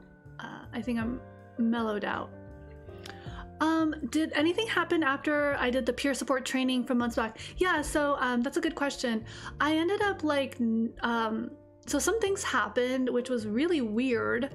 Call it like destiny, coincidence, or just a happenstance. I haven't done anything with the peer support training. Basically what I'd have to do, like my next steps with that program is I'd have to take like a state test, you know, and apparently it's really easy. It's like not crazy hard, but you just have to take the state test. The program, the peer support training that I did was like, it fulfilled the 70 to 80 hour requirement of like training, so that was completed. I just, again, my problem is if, and I did look into like the job market within as a peer support specialist, like I would be working under a doctor, which I have in the past when I was a receptionist for a doctor's office. So that's not new to me. I'm like, okay, I'm comfortable working in that setting. And yeah, and it pays really well. Usually it's a full-time gig. With that, and because of like knowing myself and how I do things, I would invest all my time and energy in working as a peer support specialist, which means I wouldn't have time to do this, which is streaming and talking to you guys and whatnot. So yeah, I kind of thought about it, and I've also heard a lot of like experiences within medical, like medical careers that are also very questionable, and it's really off-putting. And I know there's nowhere that's like perfect. Obviously there's no workplace that's perfect. There's always something wrong somewhere, and you just do the best, right? Yeah, so I think I decided against pursuing a career in peer support specialist, that direction. But did I learn a lot? I did. I learned so much, down to like vocabulary, terminology, how things are managed and handled.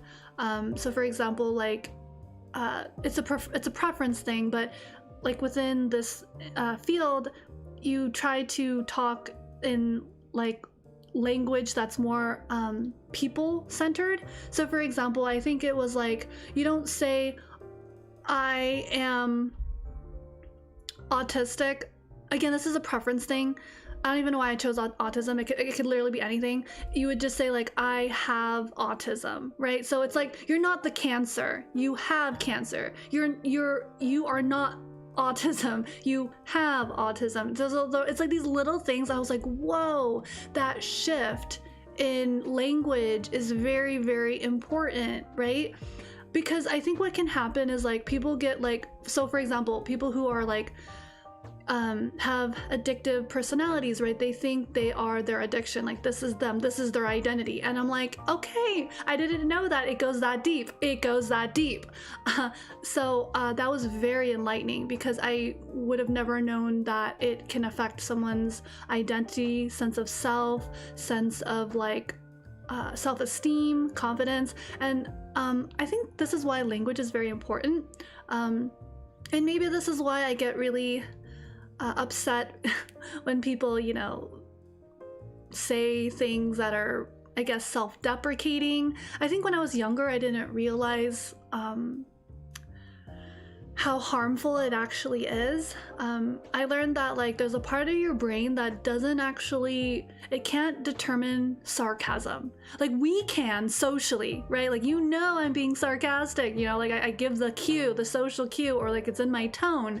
But like there's a part of your brain that like believes everything you say about yourself into yourself. And that's why positive affirmation kind of goes a long way, because like you're retraining your brain to think positively, say positive things. And I thought that was really profound. Whether you guys believe it or not, you know, it gets into this whole like language, what is it? Etymology? Is it etymology? Like, yeah, the study and origin and evolution of words. Yes. Let's see, it doesn't catch up with chat really quick. Yes. Neurodivergent pride. Cool. It can, yes, and this is why I said it's subjective, because again, some people are like, no, it doesn't really matter to me, I am autistic. Like they say, instead of saying I have autism, they say I am autistic. So it's like their identity, you know what I mean? It's like, I am my cancer. So like for cancer patients, right, it's like, can you imagine if you like identified as your disease? Like, you are a disease. Like, no, I just I have a disease, and I am in the process of, and that's the same with depression as well, right? Sorry, the Iron Man was so random. I was like, what the? So anyways, language matters, right? Language matters, and I think jokes aside, yeah, I do take it pretty seriously. I wish I didn't take it so seriously, but I think it's, again, it goes with the whole I care thing. Maybe I care too much, whatever. Maybe that's off-putting. Maybe people don't care. Maybe they care, they just don't want to show it. I don't know. All kinds of layers to it. So yeah. Yeah, and the smiling thing, it's so it has something to do with your muscle, and it also has something to do with like the hormones that get pumped into your brain when you like smile, even though you are like sad, because it's like your brain is like reorienting itself. I mean, I'm not saying it's like a quick fix. It's not like if you're sad and you smile, it's suddenly gonna be okay. Like, no, it's, you know, it's not like that, but it's a lot of psychology. It's a lot of physiology, the brain body connection. So again, lots of research is being done on this kind of thing, on this topic, and it's really interesting to follow. You're trying to discern, oh yeah, for sure, Antley. That's a really cool thought experiment topic, something to write about. But again, you don't want to overthink, you don't want to ruminate, just kind of like consider it, and then, you know, take a step back, and, you know, you're still you, but it's nice to kind of think about, as long as it doesn't like cause distress, because I think once anything in excessive can be harmful, good or bad. Fake it till you make it. Yeah, there's videos on that. Yeah.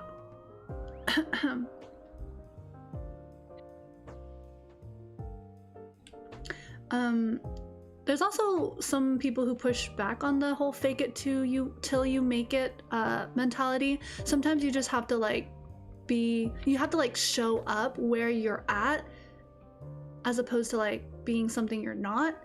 Again, things work for different people. Like I don't know, it's really hard to like do a one size fits all kind of thing, which I think is what I'm struggling with regarding my content, is that like when I suggest something, are people gonna misunderstand and misconstrue it? Yes, 1000%. And I can't get over the mental hurdle that someone's gonna like misunderstand what I'm saying. So I just need to get over that bit, and yeah, I just need to get over myself sometimes.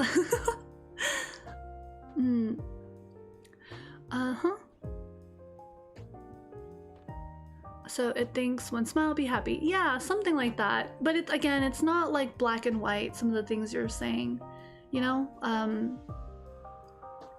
Yeah, sometimes it's really tricky. But the cool thing is that with this new chapter in my content and my journey, integrating physical fitness, you know, exercise, that actually will help. Lots of research supports that exercise helps a lot. And I thought about it and I'm like, yes, during my first, like, how do I say this?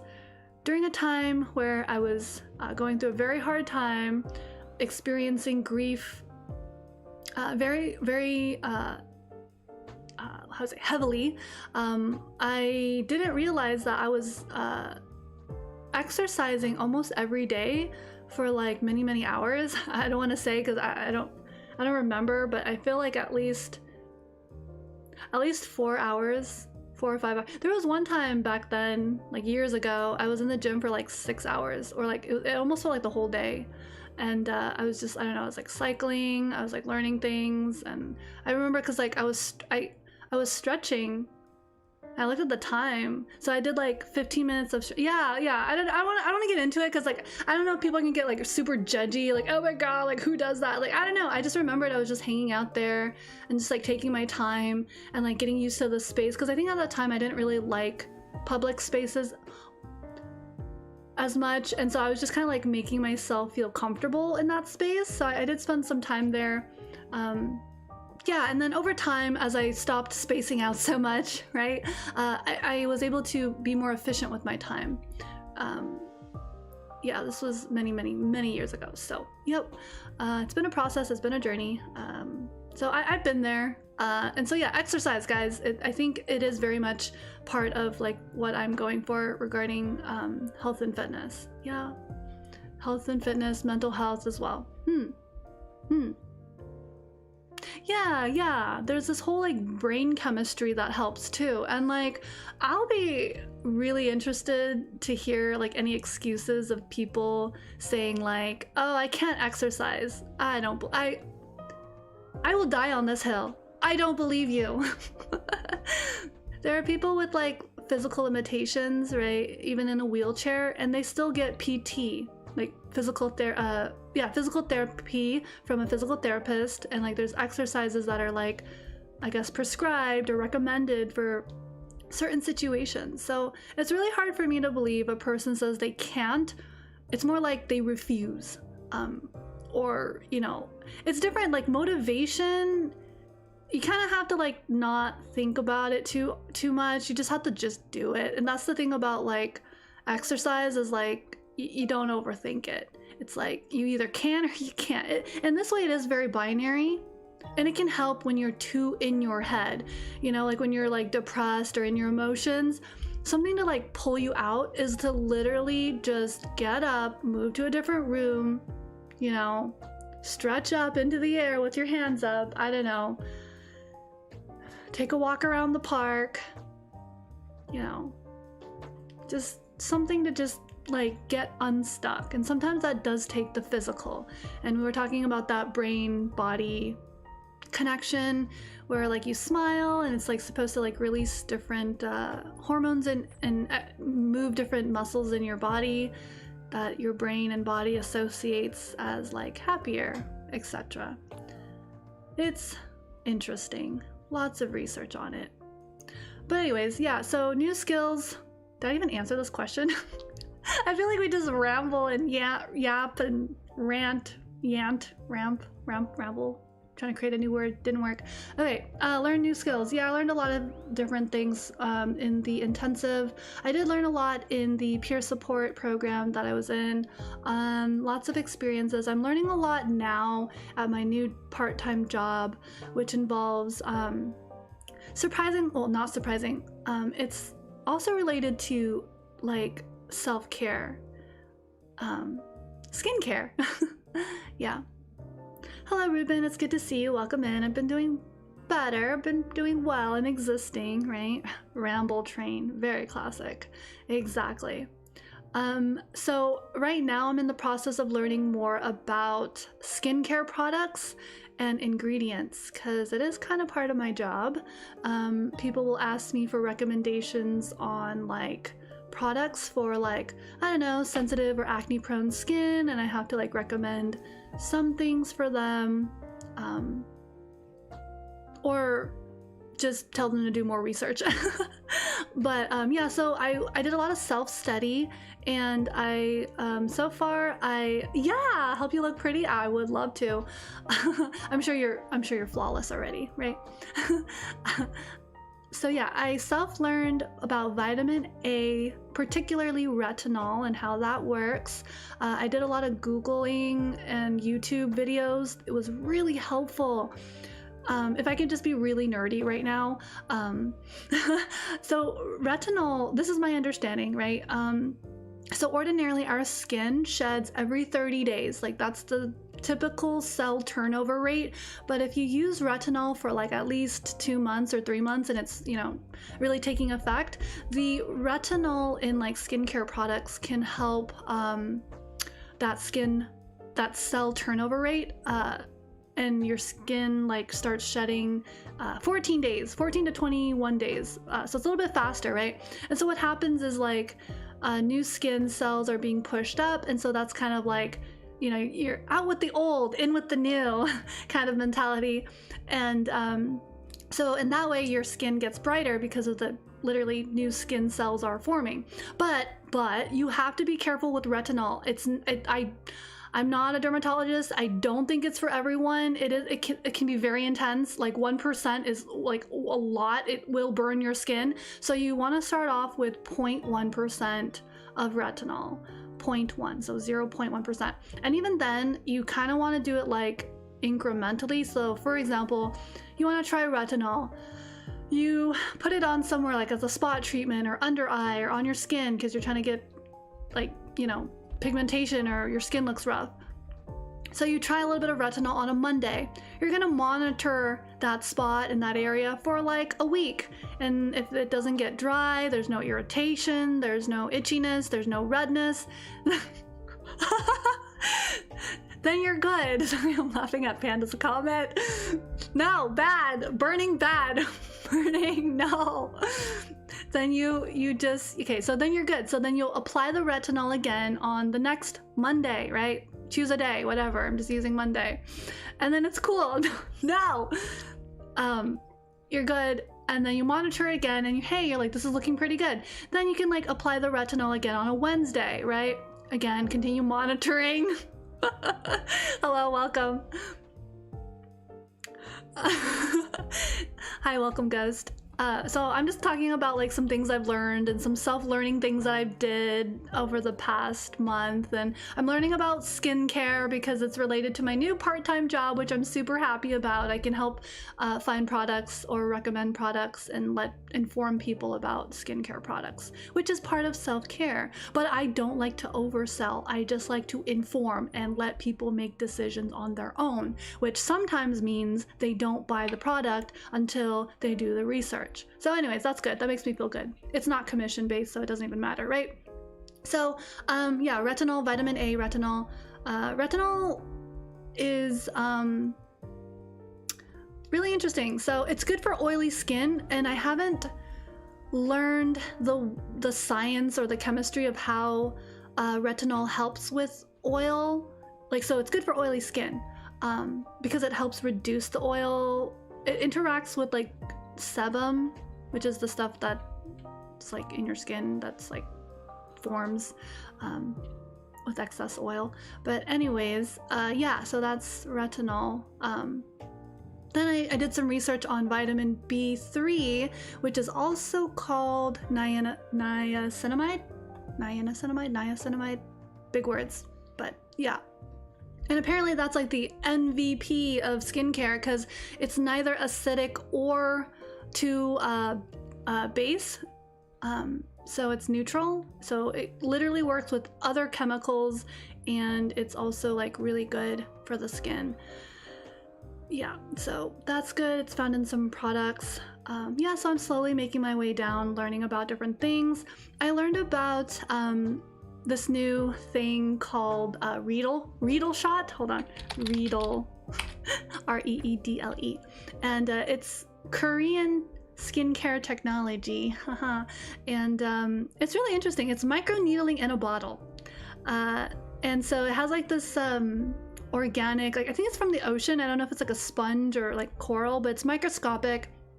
And you pump it out, and it's a that's not a Pokemon. No, little tiny Pokemon in my skincare. No, but I like learning about this, and I think having this new part-time job is like allowing me to learn new skills and new knowledge, which maybe not new skills, maybe it's more like new knowledge. Yeah, more new knowledge. Reedle use Reedle shot. It's actually called Reedle shot. Anyways, you guys are super nerdy anime people, so I don't know if yeah, talking about skincare, but it is part of self-care because, say for example, you don't know how to you don't know how to take care of your skin, or you don't like how you look and that affects your self-esteem. Well, start learning about how to take care of yourself. There was a word for it. What was it? Metro, no, I was gonna say Metro Man. No, it's like a metropolitan. I forgot what, there was like a word for it. But basically, if you're a man and you care about your appearance and you like care about your skin, there's like a word for it. And no, don't be mean, don't be derogative. It had something to do with like metro something, or I can't even think. I literally talked about it like 2 weeks ago. Someone mentioned it because I made this comment about like, I feel like, this is again just my opinion, right? Like whatever. Like, I feel like men shouldn't feel bad about wanting to take care of their skin, and that like beauty products shouldn't just be like a gendered thing. So it's like hygiene. It's just advanced hygiene. Skincare is just like more advanced hygiene. So I made this comment about like, I don't really feel like, yes, metrosexual, thank you. Thank you. Oh, savior. I was like losing my mind because I'm like, man, I sound so stupid right now. I can't think of it. Yeah, no, metrosexual. So yeah, like I don't really think that like men should feel bad for taking care of their like skin and or anything like that. It's just part of self-care. It was just men learning to self-care, deodorant, and covering their hair. Exactly. Yeah. So ghosts. So for people just tuning in, the question that I received and I'm answering is, did I learn any new skills? And I don't know if it's a skill. It's more of like just knowledge. So did I learn anything? I'm just kind of sharing my experience and knowledge of skincare.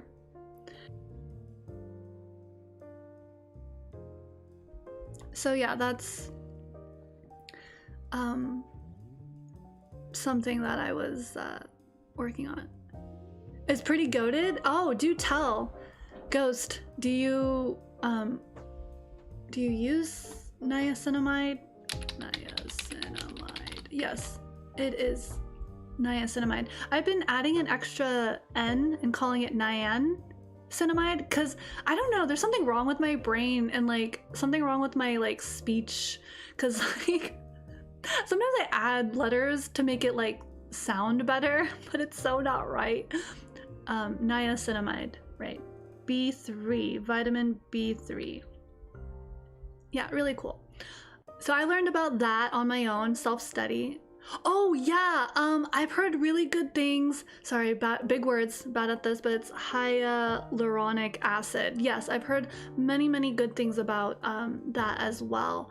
It's like very moisturizing, if I remember correctly. Let me just, yeah, so I'm just like slowly learning new things. It's not hydraulic, no, oh my god, it's no, hyaluronic. Let me just double check because I haven't done my research on this yet. Let me see. I'll have to do more research on that. Yeah, I am handling big words. It's actually something I'm not really good at, big words. But yeah, that's why I was really bad at chemistry. So, big words. So those are some new topics and things that I'm learning about on my own for my part-time job, and it's also just good in general to know because skincare is self-care. Yeah, thank you. And I encourage you guys to also to look up on these types of things because I think it's important, right? Oh, so just a personal anecdote, a little story if it helps why I'm talking about skincare and how it's helping me. I have this like really big scar. Yeah, so it's a scar on my back. It's like it's round. It's like perfectly round. It's a spot. I kid you not. It's as big as like my face, but it's shrunk. It's significantly shrunk because I've used vitamin C. Damn, I'm not even getting sponsored, but there's a brand, and I could talk about it because I talk about it at work, but there's a brand, it's 23%, it's 23% vitamin C. And I've been using it, and it's really good. It's brightened up that area, and yeah, it was from an injury. So basically, I got an injury, it was so bad, and I used liniments. Liniments are like these oils that relieve pain, and I was only supposed to leave it on for like 15 minutes, but I fell asleep, and it was like maybe left it on for like more than 30 minutes, so like 45 to like an hour, because I fell asleep on it, and it burned my skin. The liniments, the liniment was very strong, but it did help reduce the pain. I think it was like, it reduced the pain so well that I fell asleep. No, hold on. Liniment? Is it? Am I not? So liniment is a medicinal fluid that you rub into the skin to soothe pain and relieve stiffness. Blah, words. So I don't know if I'm liniment. Hold on, I got this. I'm not crazy. I know I'm bad with words, but okay, so that. So basically it's like an oil, right? So I was in a lot of pain and I didn't want to just keep popping freaking pills. Okay, that's dumb. Don't do that. And I don't, for this, it's not the type of pain where like an Advil or whatever is gonna like fix it. It's like nerve, it's like tissue, you know? It's not like a headache or like a toothache. So I wasn't sure if something like, I don't know, Advil or like that kind of pill would like fix it. So I didn't want to, so I just used liniment. Also, when I used to do martial arts, it's called, what's it called? It is also liniment, but like most of the, not the coach, but like the sifu or like the master, right? In like traditional kung fu or karate, usually if they're trained, they make their own batch of like liniment, and they give it to their students because when you like punch things or you get bruised, yeah, it's not tiger balm. It's not a balm. It's an oil. It's like a liquid, and okay, I'm gonna go super Asian on you guys. It's called like titao jiao or something. It's like a jiao, like. Even though it's weird, you don't drink it. It's an alcohol, but you don't drink it. You apply it topically, and I think that's what it's called. I don't even know. Sorry, I thought I said 去头功. Sorry, I'm so sorry. I'm gonna stop. I should not talk about my intrusive thoughts like that. That's so weird. Anyways, I'm gonna look it up because I'm losing my mind. I'm like, am I gaslighting myself right now? Hold on. It's not as bad as the time you guys tried to make me say corn in Cantonese. That was terrible. Never do that ever again. Never. I will not fall for that. Karate liniment. Am I losing my? Oh no, it's called Di Da Jiao. Okay, whatever. All right, this one. Oh my god. Hate you guys. Hate you. Why would you make me do that? Anyways, okay. So basically, that is also like a topical treatment for like people who are in sports, who get like bruised easily or have like joint pains. You apply this like liquid on and it just helps relieve the pain. Yeah, don't drink it. Yeah, Muay Thai fighters use it. I am never saying corn in Cantonese and no one is ever gonna pull. Okay, what was it? Shame on you. Wait, was it first time? Shame on you. Second time, shame on me. Third time, shame on both of us. No, never again. Never. It's dumb. Okay, I'm good. Okay, so last question to answer is the traveling thing. I did a little bit of just traveling, you know, stuff like that. Yeah, it's one of like those types of jokes. It's pretty weird. Yeah, it's one of those. Yeah, fool me once, shame on you. Fool me twice, shame on me. Fool me third time, shame on both of us, right? Like, lesson learned. Fool me twice, can't get fooled again. Hopefully, right? Hopefully. But yeah, I did a little bit of traveling here and there. But I didn't really go anywhere. I think what I did was I really touched grass, right? Like I went to more local events, and things like that. Yeah. I'm just gullible. Yeah, hopefully it doesn't get to that point. Yeah, I went to like the library, looked at local events, like there was a book club. What else? Went to the park, you know, walked around in nature. It was really good. There was another question of like, if I did want to travel, where did I want to go? And I do want to go to some places in Southeast Asia. I might have talked about this in the past, but I do want to go to Malaysia. I do want to check it out. So I think that's pretty cool.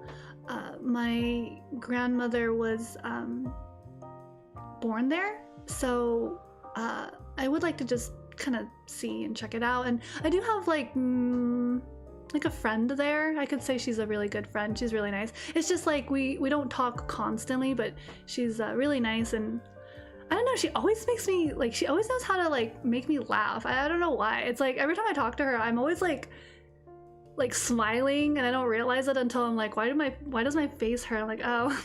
She's just really funny. I don't know why. I don't know how she does it. That's just how she is. So she's really cool. She's studying psychology, so that's cool. Anyways, that's all I'm gonna say about that. I would like to go to Japan, South Korea maybe. Yeah, South Korea maybe. But yeah, it's really nice to be surrounded and know people who are just really good, like just jolly, you know, like not cynical or like they can take the cynicism of the world and just do a little fun spin on it. So she has a really good sense of humor. Yeah, Japan is really good. I think everyone should go to Japan, but not everyone should go to Japan as well.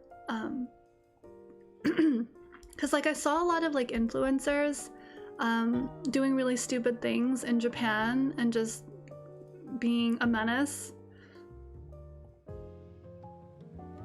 And for those types of people, it's kind of painful to see that. Yeah, it's really, really painful. But I mean, I don't know, maybe I'm overly righteous. Apparently saying that people who disrespect a country makes me overly righteous, right? So who knows? It's pretty disrespectful, but hey, I don't know.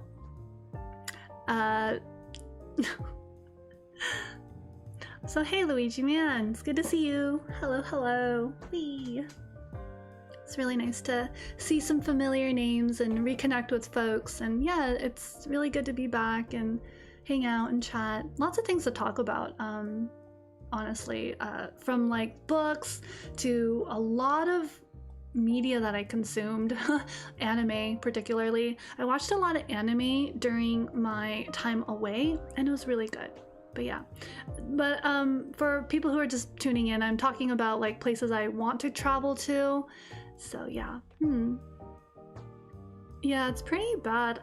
I don't know the policy, like if these people are caught in like Japan for just being a menace to society, like does their passport get revoked? Like I don't know if Japan keeps like a blacklist of like, do not let these people come back to our country ever again. Like I hope they do that, personally, but again, don't know.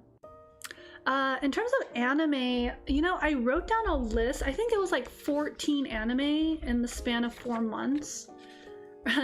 Yeah. They get thrown into Mount Fuji. I wish.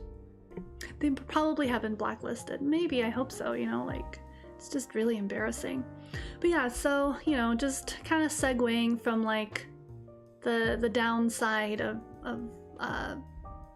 bad tourists. Actually, yeah, no, so just one last comment on traveling. If you do plan on traveling to another country, do a lot of research, learn about the etiquette, learning about you know, the culture and like things like that, and little things like, for example, like in Japan, don't litter. You know, don't be a jerk and litter. Hold on to your trash, put it in a bag or hold it in your pocket. When you get back to your lodging, or if you go to like a convenience store, konbini, you can like, you know, empty out the trash in the trash bin. You know what I mean? Right, yeah, you really shouldn't litter anyways, but like, you can't stop people from doing it, right? Like, look at the world, like look at your local metropolitan bus station. There's probably litter there. So it's an etiquette thing, but like in Japan, it's really different. Like, just don't do it in Japan. Like if you want to litter, like litter in your own freaking house and litter in your own country, but like just don't do that to Japan, please. Onegaishimasu. Yeah, that's all I'm gonna say. But yeah. 14 anime. Yeah, I did touch a lot of grass though. I did go out a lot, and I still managed to watch 14 anime. Weirdly enough, and this might rub people the wrong way, but I don't really consider myself a weeb though. Is that okay? Like, do I really need confirmation? Like, I like anime, but I don't have an addictive personality where or like obsessive personality where I like collect things. Does that make sense? Like, I always feel like I'm so no, 14 anime in like a span of like 6 months is, well, then again, I did marathon them, so I did watch it within like a week. So like I was able to watch a full season within a week, right? You need to be some level of weeb to be a VTuber. I can see that argument, and I would also like to offer a counter argument, which is my case.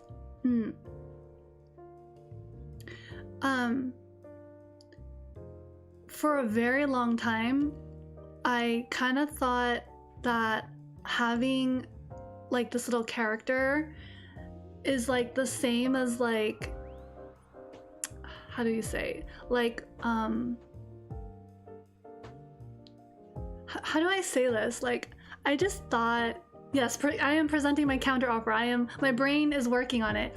I feel like, yes, it's anime themed, but like, does that make me a weeb? Question mark. Huh. Now I have to think about it. You need to be some level of weeb to be a VTuber. The reason why I disagree is because, shoot, it's on the spot. This is why I don't like argumentation and debate. I don't know why I'm like drawing a blank in my brain right now. first, I think I want to say, doesn't weeb, well, no, it's expanded. So this is why I'm like thinking differently. I'm thinking weeb used to be for a certain type of people, but then now it's like expanded to like anyone who's not Japanese. This is my thinking process. This is why I'm quiet. Maybe an anime enjoyer, but now like a cosplayer of your anime character. Yeah, I don't know. I think so. Like Spider-Man, let's just use something that's not Japanese. Spider-Man and Superman, Batman, Iron Man, all the mans, Wonder Woman. Here, there's a female. If you were to dress up or have a persona like that, does that make you, okay, that makes you a geek? Oh, okay. Well, shoot, do I have a counter argument? Let me sit on that. Let me think of all the ways how I'm gonna deny the allegations that I'm a weeb. Maybe it's because I don't want to be a weeb. Maybe because I have other interests and you know what I mean? Like, I don't know. Or maybe like I grew up in a culture where being called a nerd and a weeb was like so bad that I like mentally said I would never be that. I don't know. If you were to play football, does that make you like a jock automatically? What if you're like a computer science nerd and you play football and soccer and you like to go to literature club and like do reading and like you take painting classes, like you're just a well-rounded person? Question mark.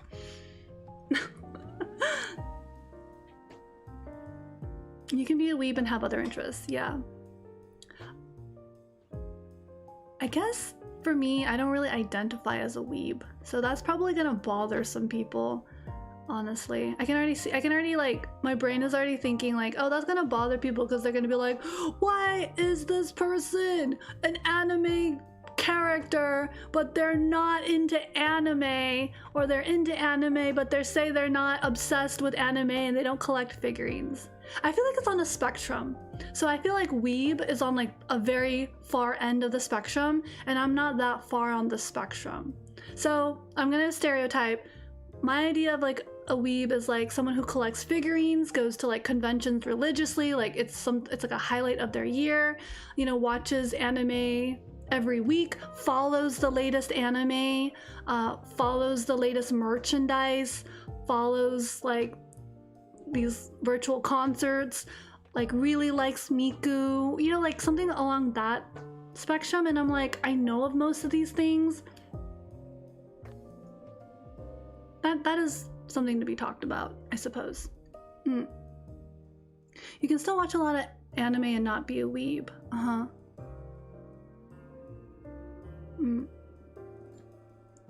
Yeah, maybe it's just like a stereotype that I don't want to be associated with. And yeah, no, I've had this conversation with scholars before. There was someone who likes anime a lot, cosplayed, has been in the community, but like at the same time does not like the VTubing community, even though it's still like within the realm of anime. There's just a lot of like overlap. King says that it's like, for them, the definition is more like an obsession that's very over the top. Yeah. Weeb is on a spectrum. But anyways, I watched 14 anime. It sounds like a lot, but like, I think a person who's like really addicted to anime probably has watched like 30 or 40 in the same time that I've watched 14. And that's only because I had a lot of time on my hands. And these are people probably still going to school with a full-time job and they're still able to like squeeze in like, you know, the latest one. That's the thing with me. I don't really follow the latest anime either. And I don't always watch every single anime. I just kind of watch what I like. I'm like, you know? Yeah. So that's me. A lot of people don't like VTubers. Yeah, it's fine. It doesn't really... Yeah. I'm still trying to grapple with all of this, but... You watched a lot of One Piece? Oh, yeah, One Piece is a classic. But in terms of some of the anime that I chose to watch, I watched Miroku-chan. So I said that so American. Moroku-chan. I emphasize the A-N. No, it's Maruko-chan. Maruko. Okay, sorry. I'm gonna stop. American it. Yeah. Get her done, I guess. I still haven't watched Forrest Gump. It's the Midwestern in me. America. Maharoku-chan. Probably less than 14 in 6 months, but conserves. Okay, yeah. That's good. That's, you know, to each their own. I guess some people wear it as like a badge of honor as well. So it is what it is. Yes, it was the ghost seeing girl. I loved that anime. It was so good. It's so realistic, like to how, like, I would imagine a person who could see these types of things would react. Like, or maybe it's something I could really relate to. Like, if I was in that situation, that's how I would react. Like, I would try to, like, you know, take a bullet for my friend and not freak them out. But yeah, that was a really good anime. I'm waiting for season 2. Apparently there's a live action of it. Okay, now I'm talking like a weeb. But I don't know. I haven't watched it. I haven't watched the live action yet, and still waiting for season 2. Duck Dynasty, to honor your Midwesternness. Let me see. What is Duck Dynasty? Gonna look this up. What is that? What? Oh my god. They're wearing, it's the beards, it's the, oh my goodness. There's a little bit, I'm trying not to be triggered, but manga is better just because you read a lot more manga, for sure. Yeah, manga's pretty cool. I actually did end up reading some manga for a certain anime that didn't have a season 2 yet, so I kind of read the manga to get ahead. I rewatched an anime called Psychic Princess. It seems like very, I think it's something more like adolescents might watch, something like Ouran High School Host Club, right? Like a classic. It's kind of, it has that kind of vibe. It's like really good for like young people. The manga's good? Okay, cool. Nice, nice. It's to become Duck Dynasty. Funny. Oh boy, just looking at these photos of Duck Dynasty makes me curl, my skin curl a little. Sorry. So yeah, so Psychic Princess. I did watch Dealing with Mikadono Sisters. Mikadono Sisters, yes. I don't know if I should say this. I don't know if this is gonna break some immersion, but immersion content warning. I'm breaking the immersion. I got a haircut recently and I look like one of the Mikadono sisters and it's pretty cool. I'm just not princely enough. But anyways, all right. Immersion off, immersion on, immersion back on. Your immersion. I'm not very good with the immersion. Oh really? You learned how to shoot a shotgun. Oh wow, doesn't have a lot of recoil. You have to define VTuber first. That is a good starting point. Shotgun. Yeah. I feel like shotguns are really loud and I feel like there's a lot of recoil, if I remember correctly, but I've never used one, never really shot anything, so, or a gun, used a gun at all. Like that Peanut guy isn't a weeb, but he's a VTuber. Oh, Peanut guy. Okay. Embrace the firearms. My path is Duck Dynasty. I wouldn't know. Oh, wow. They give 12-year-olds a gun? Okay, we are definitely in America. Or somewhere where it's war-torn and young children need to defend themselves with firearms. Okay. All right. Let's not talk. Wait, there's a Peanut guy? Oh, I'm not in the know of that. Peanut face filter, one VTuber of the year. Oh, okay. See, yeah, I'm so out of the loop. Oh, I see. Oh, Boy Scouts. Okay, yeah, I can see how, like, in Boy Scouts they might they might do that. I was like, what in tarnation? Okay, I did not know that that was drama. I have no idea what's going on. See, and this is kind of bad because like this is like supposed to be my industry or something like that, but I don't take it that seriously. I don't know. Go anywhere and you can rent a gun? Question mark. Okay, all right. This chat is splitting. We're splitting more than hairs. But anyways, no, I don't know if that's something to appreciate or like acknowledge about me. I think that's my own inadequacy. Boy Scouts gun is crazy. Knots intense. Since the before times. Oh my goodness.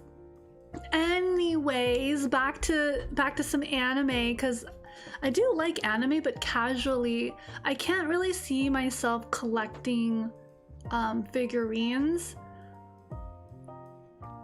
I just, that's a little too much. I don't even have any anime posters. I got like some free merch from like the 1 or 2 conventions I've ever gone to, you know, like the few conventions I've gone to. They give out like, sometimes they give out like a free tote bag or something, right? But I don't know, I like anime, I like animation, but I also like other stuff too, so, yeah. Does my own plushie count as anime merch? Huh, I guess maybe, yeah, probably.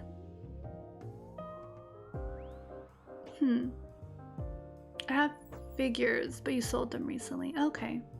Yeah, it becomes a whole little thing. Technically, but it was never sold.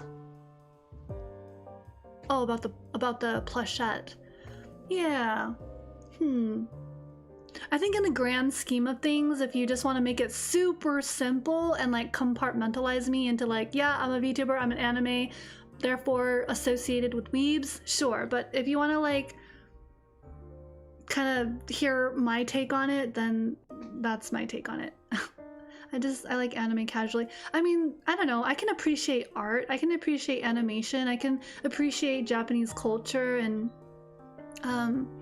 their art and where they've how like the development of their animation style into an entire industry and entertainment. Not a category. Yeah, that's very helpful. I do appreciate that. Yeah, so maybe we can dedicate an entire stream to just talking about anime, I guess, question mark, because I don't know how I'm gonna facilitate that. I'll just make a list of the animes we can talk about, and then if you guys want to watch it, it'd be cool. Yeah, it's pretty good. Yeah, you guys will have to study for that, for sure. You mean an actual Zatsu stream? Oh my gosh, I haven't had a Zatsu stream in a very long time. I think because with the YouTube channel, I feel like there's like a pressure to want to stick to the content of like, you know, wellness and, you know, all that good stuff. So it's been really tricky for me. I do kind of miss mobile streaming because it's almost like being on a phone call. Do you guys remember getting phone calls? No? Oh my god. I'm dating myself. In this economy. Yeah, but you know, back when I had something like a flip phone, you know, and I had like classmates like in middle school, and like we would we would call each other, you know, we would talk, be like, hey, what are you doing for the weekend? Blah blah blah blah blah, these kinds of things. Good times, good times. Good times. But yeah, I think without tangenting, I believe that is the end of my little presentation. Ta-da! So I'm all done. Woo! Dun, da, da, da. Oh yeah, I remember that. The battery life was a struggle. It was a thing. It worked hard. It worked hard to stay afloat. There were many times I almost forgot to charge my phone, and I don't remember if there was a stream that ever cut off. Or like, I don't know if there was any stream where my phone died during a live stream. Was there? Maybe like once, but I think it was like really close. Yeah, I think there was this one time where it was like at 1%. I think it did. No, I intentionally ended it. I was like, okay, we're at like 1%. I'm gonna go, guys. It's probably like that. Good times. But yeah.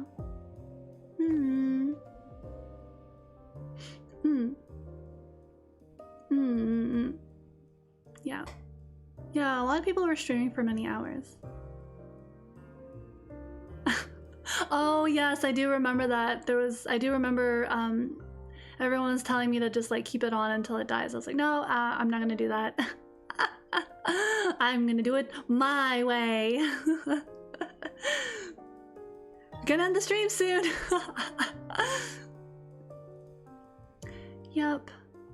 Yeah, I don't think I'm gonna hop on Irium. I don't know.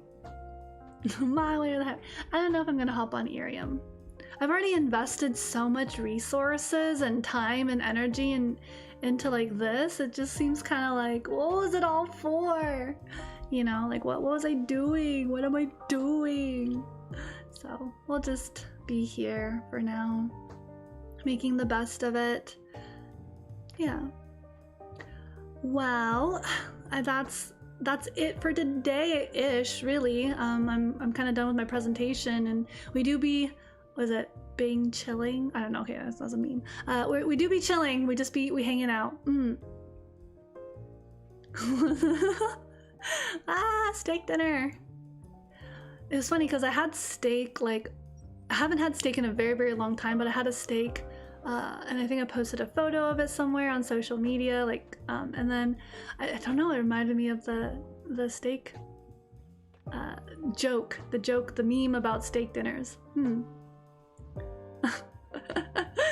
Oh my god. After stream? No after stream. I'm good. I think yeah, so I'm setting some boundaries for myself, which is I'm trying to do like a curfew. I've for the most part been pretty good about it. There have been a few times where I had to extend my curfew. It's a just to let people know, the curfew is for my own, like my own sanity, right? Like this is like I'm enforcing it by myself. It's for my own, it's like a boundary. Yeah, it's a boundary. Thank you, I appreciate it. Yeah.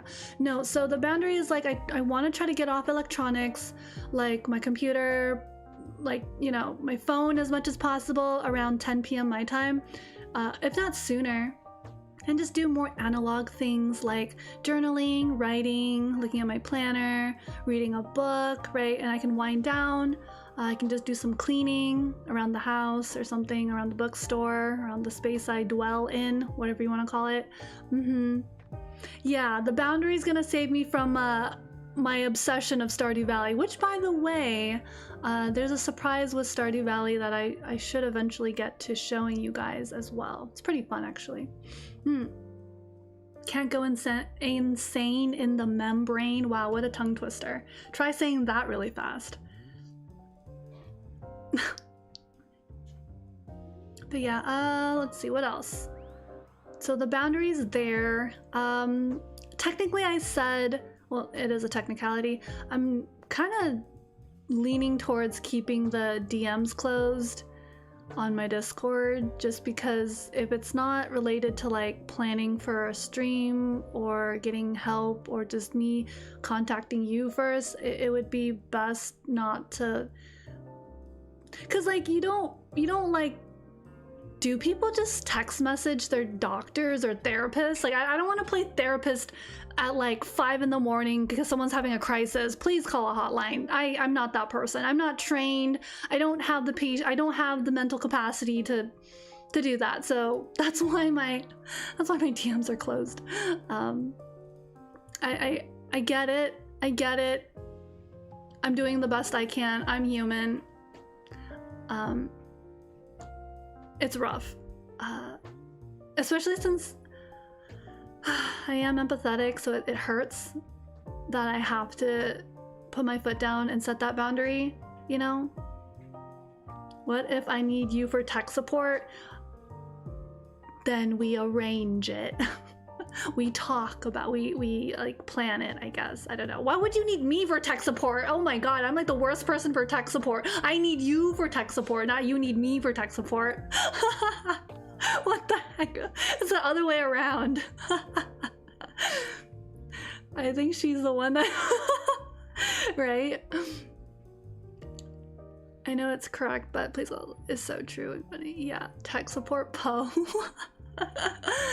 Yeah. I think it's more like I'm there as like a very much a last resort. Like I shouldn't, you know. Oh my goodness. Allie, I think you should call your local fire department. I want to be responsible here, and I'm not trying to like reject you, but I just want what's best for you. And I think the most responsible thing is for someone who can physically put out that fire for you. So that's probably your best bet. Oh my gosh. Dang it. Darn it. No Poe. Can't just be sliding to my DMs like that. Tech support, where she calls tech support to help her act like, oh man. No, I've done tech support before for like jobs, you know, for work. It's a thing. It's not impossible, but you know. What if I want to send you a funny meme? Social media? Question mark? Huh, yeah. And this is kind of goes back to that first question of like, what's my grand goal? And like, if this is really gonna be like a business, you know, it's kind of weird. It's like, imagine going to like Pizza Hut or whatever, Papa John's or whatever the pizza place in your local place is called, and just sending them memes. Because I don't know. Or even worse, my favorite, not really, sarcasm. You go to like what? A pizza place, and you demand they have a burger. And then you get upset because they don't have a burger, even though they've clearly told you that they only sell this type of product or food or whatever, and you're like, why? That's happened too, which is kind of weird. It's very weird to me, actually. What happens if need you for evasion? Tax evasion? No.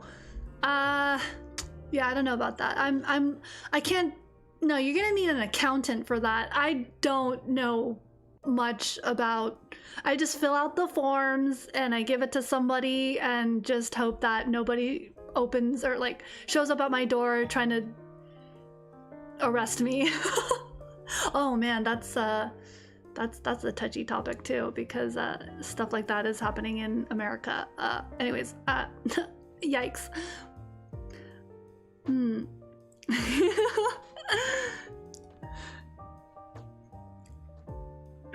No.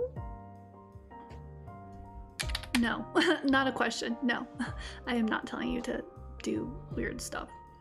Unless we're gonna talk about the inevitable, well, is it inevitable?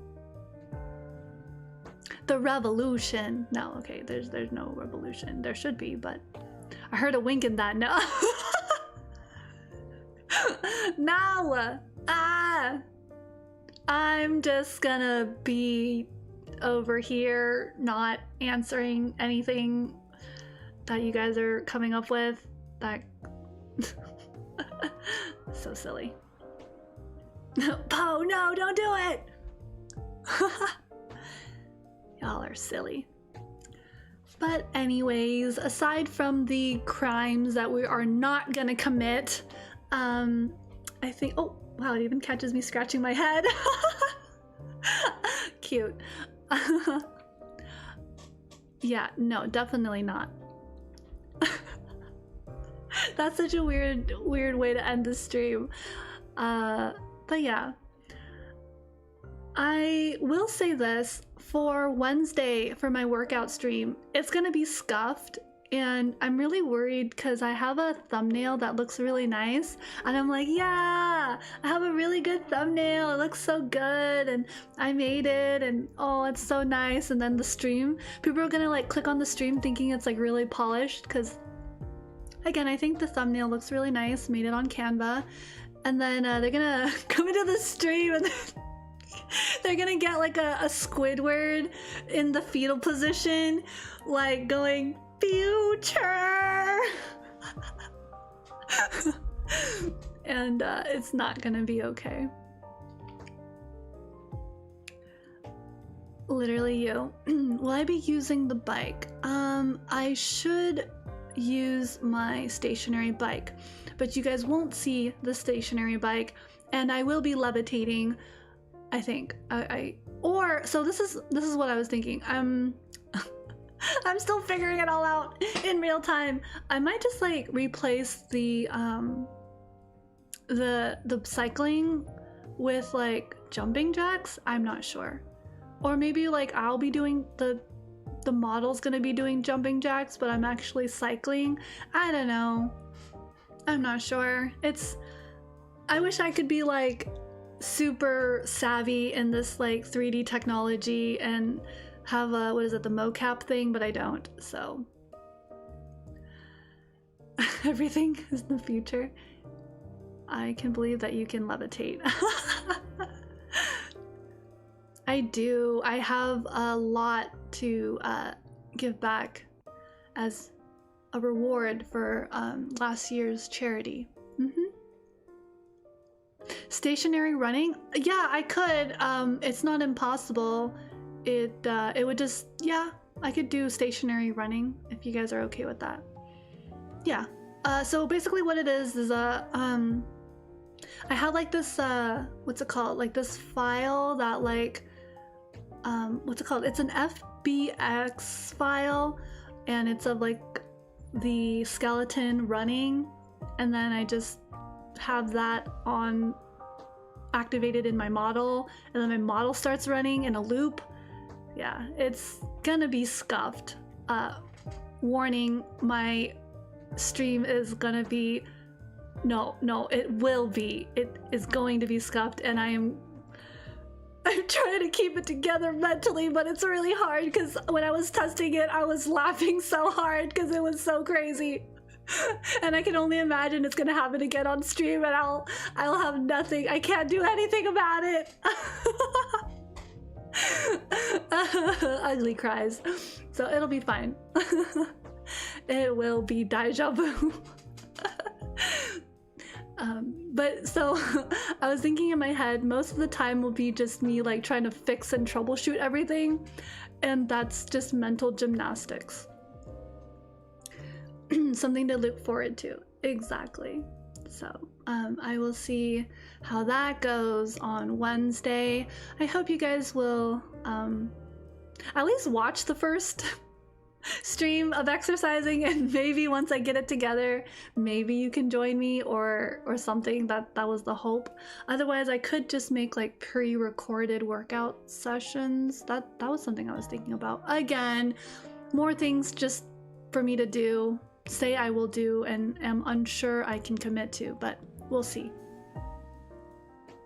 Yeah. But anyways, I'm really glad I could reconnect with everyone.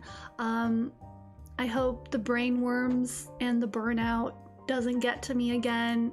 Well, for this time around, the hiatus was more about like the physical fatigue, and but yeah, I guess there's a little burnout, but oh well. It is what it is. We do our best, right? We just take it for what it is. So yeah, I'm really excited to be able to like talk with you guys again. Again, we have a lot to talk about. Seems like we could just go on forever. Yep, burnout. It's a thing. Brain worms for sure. Thank you very much, everyone, for being so kind, supportive, and just overall, you know, just doing your best as well. And thank you for showing up. Again, it's going to be really scuffed for my first workout stream. And I hope I'm not flying all over the screen, but that did happen when I was testing it.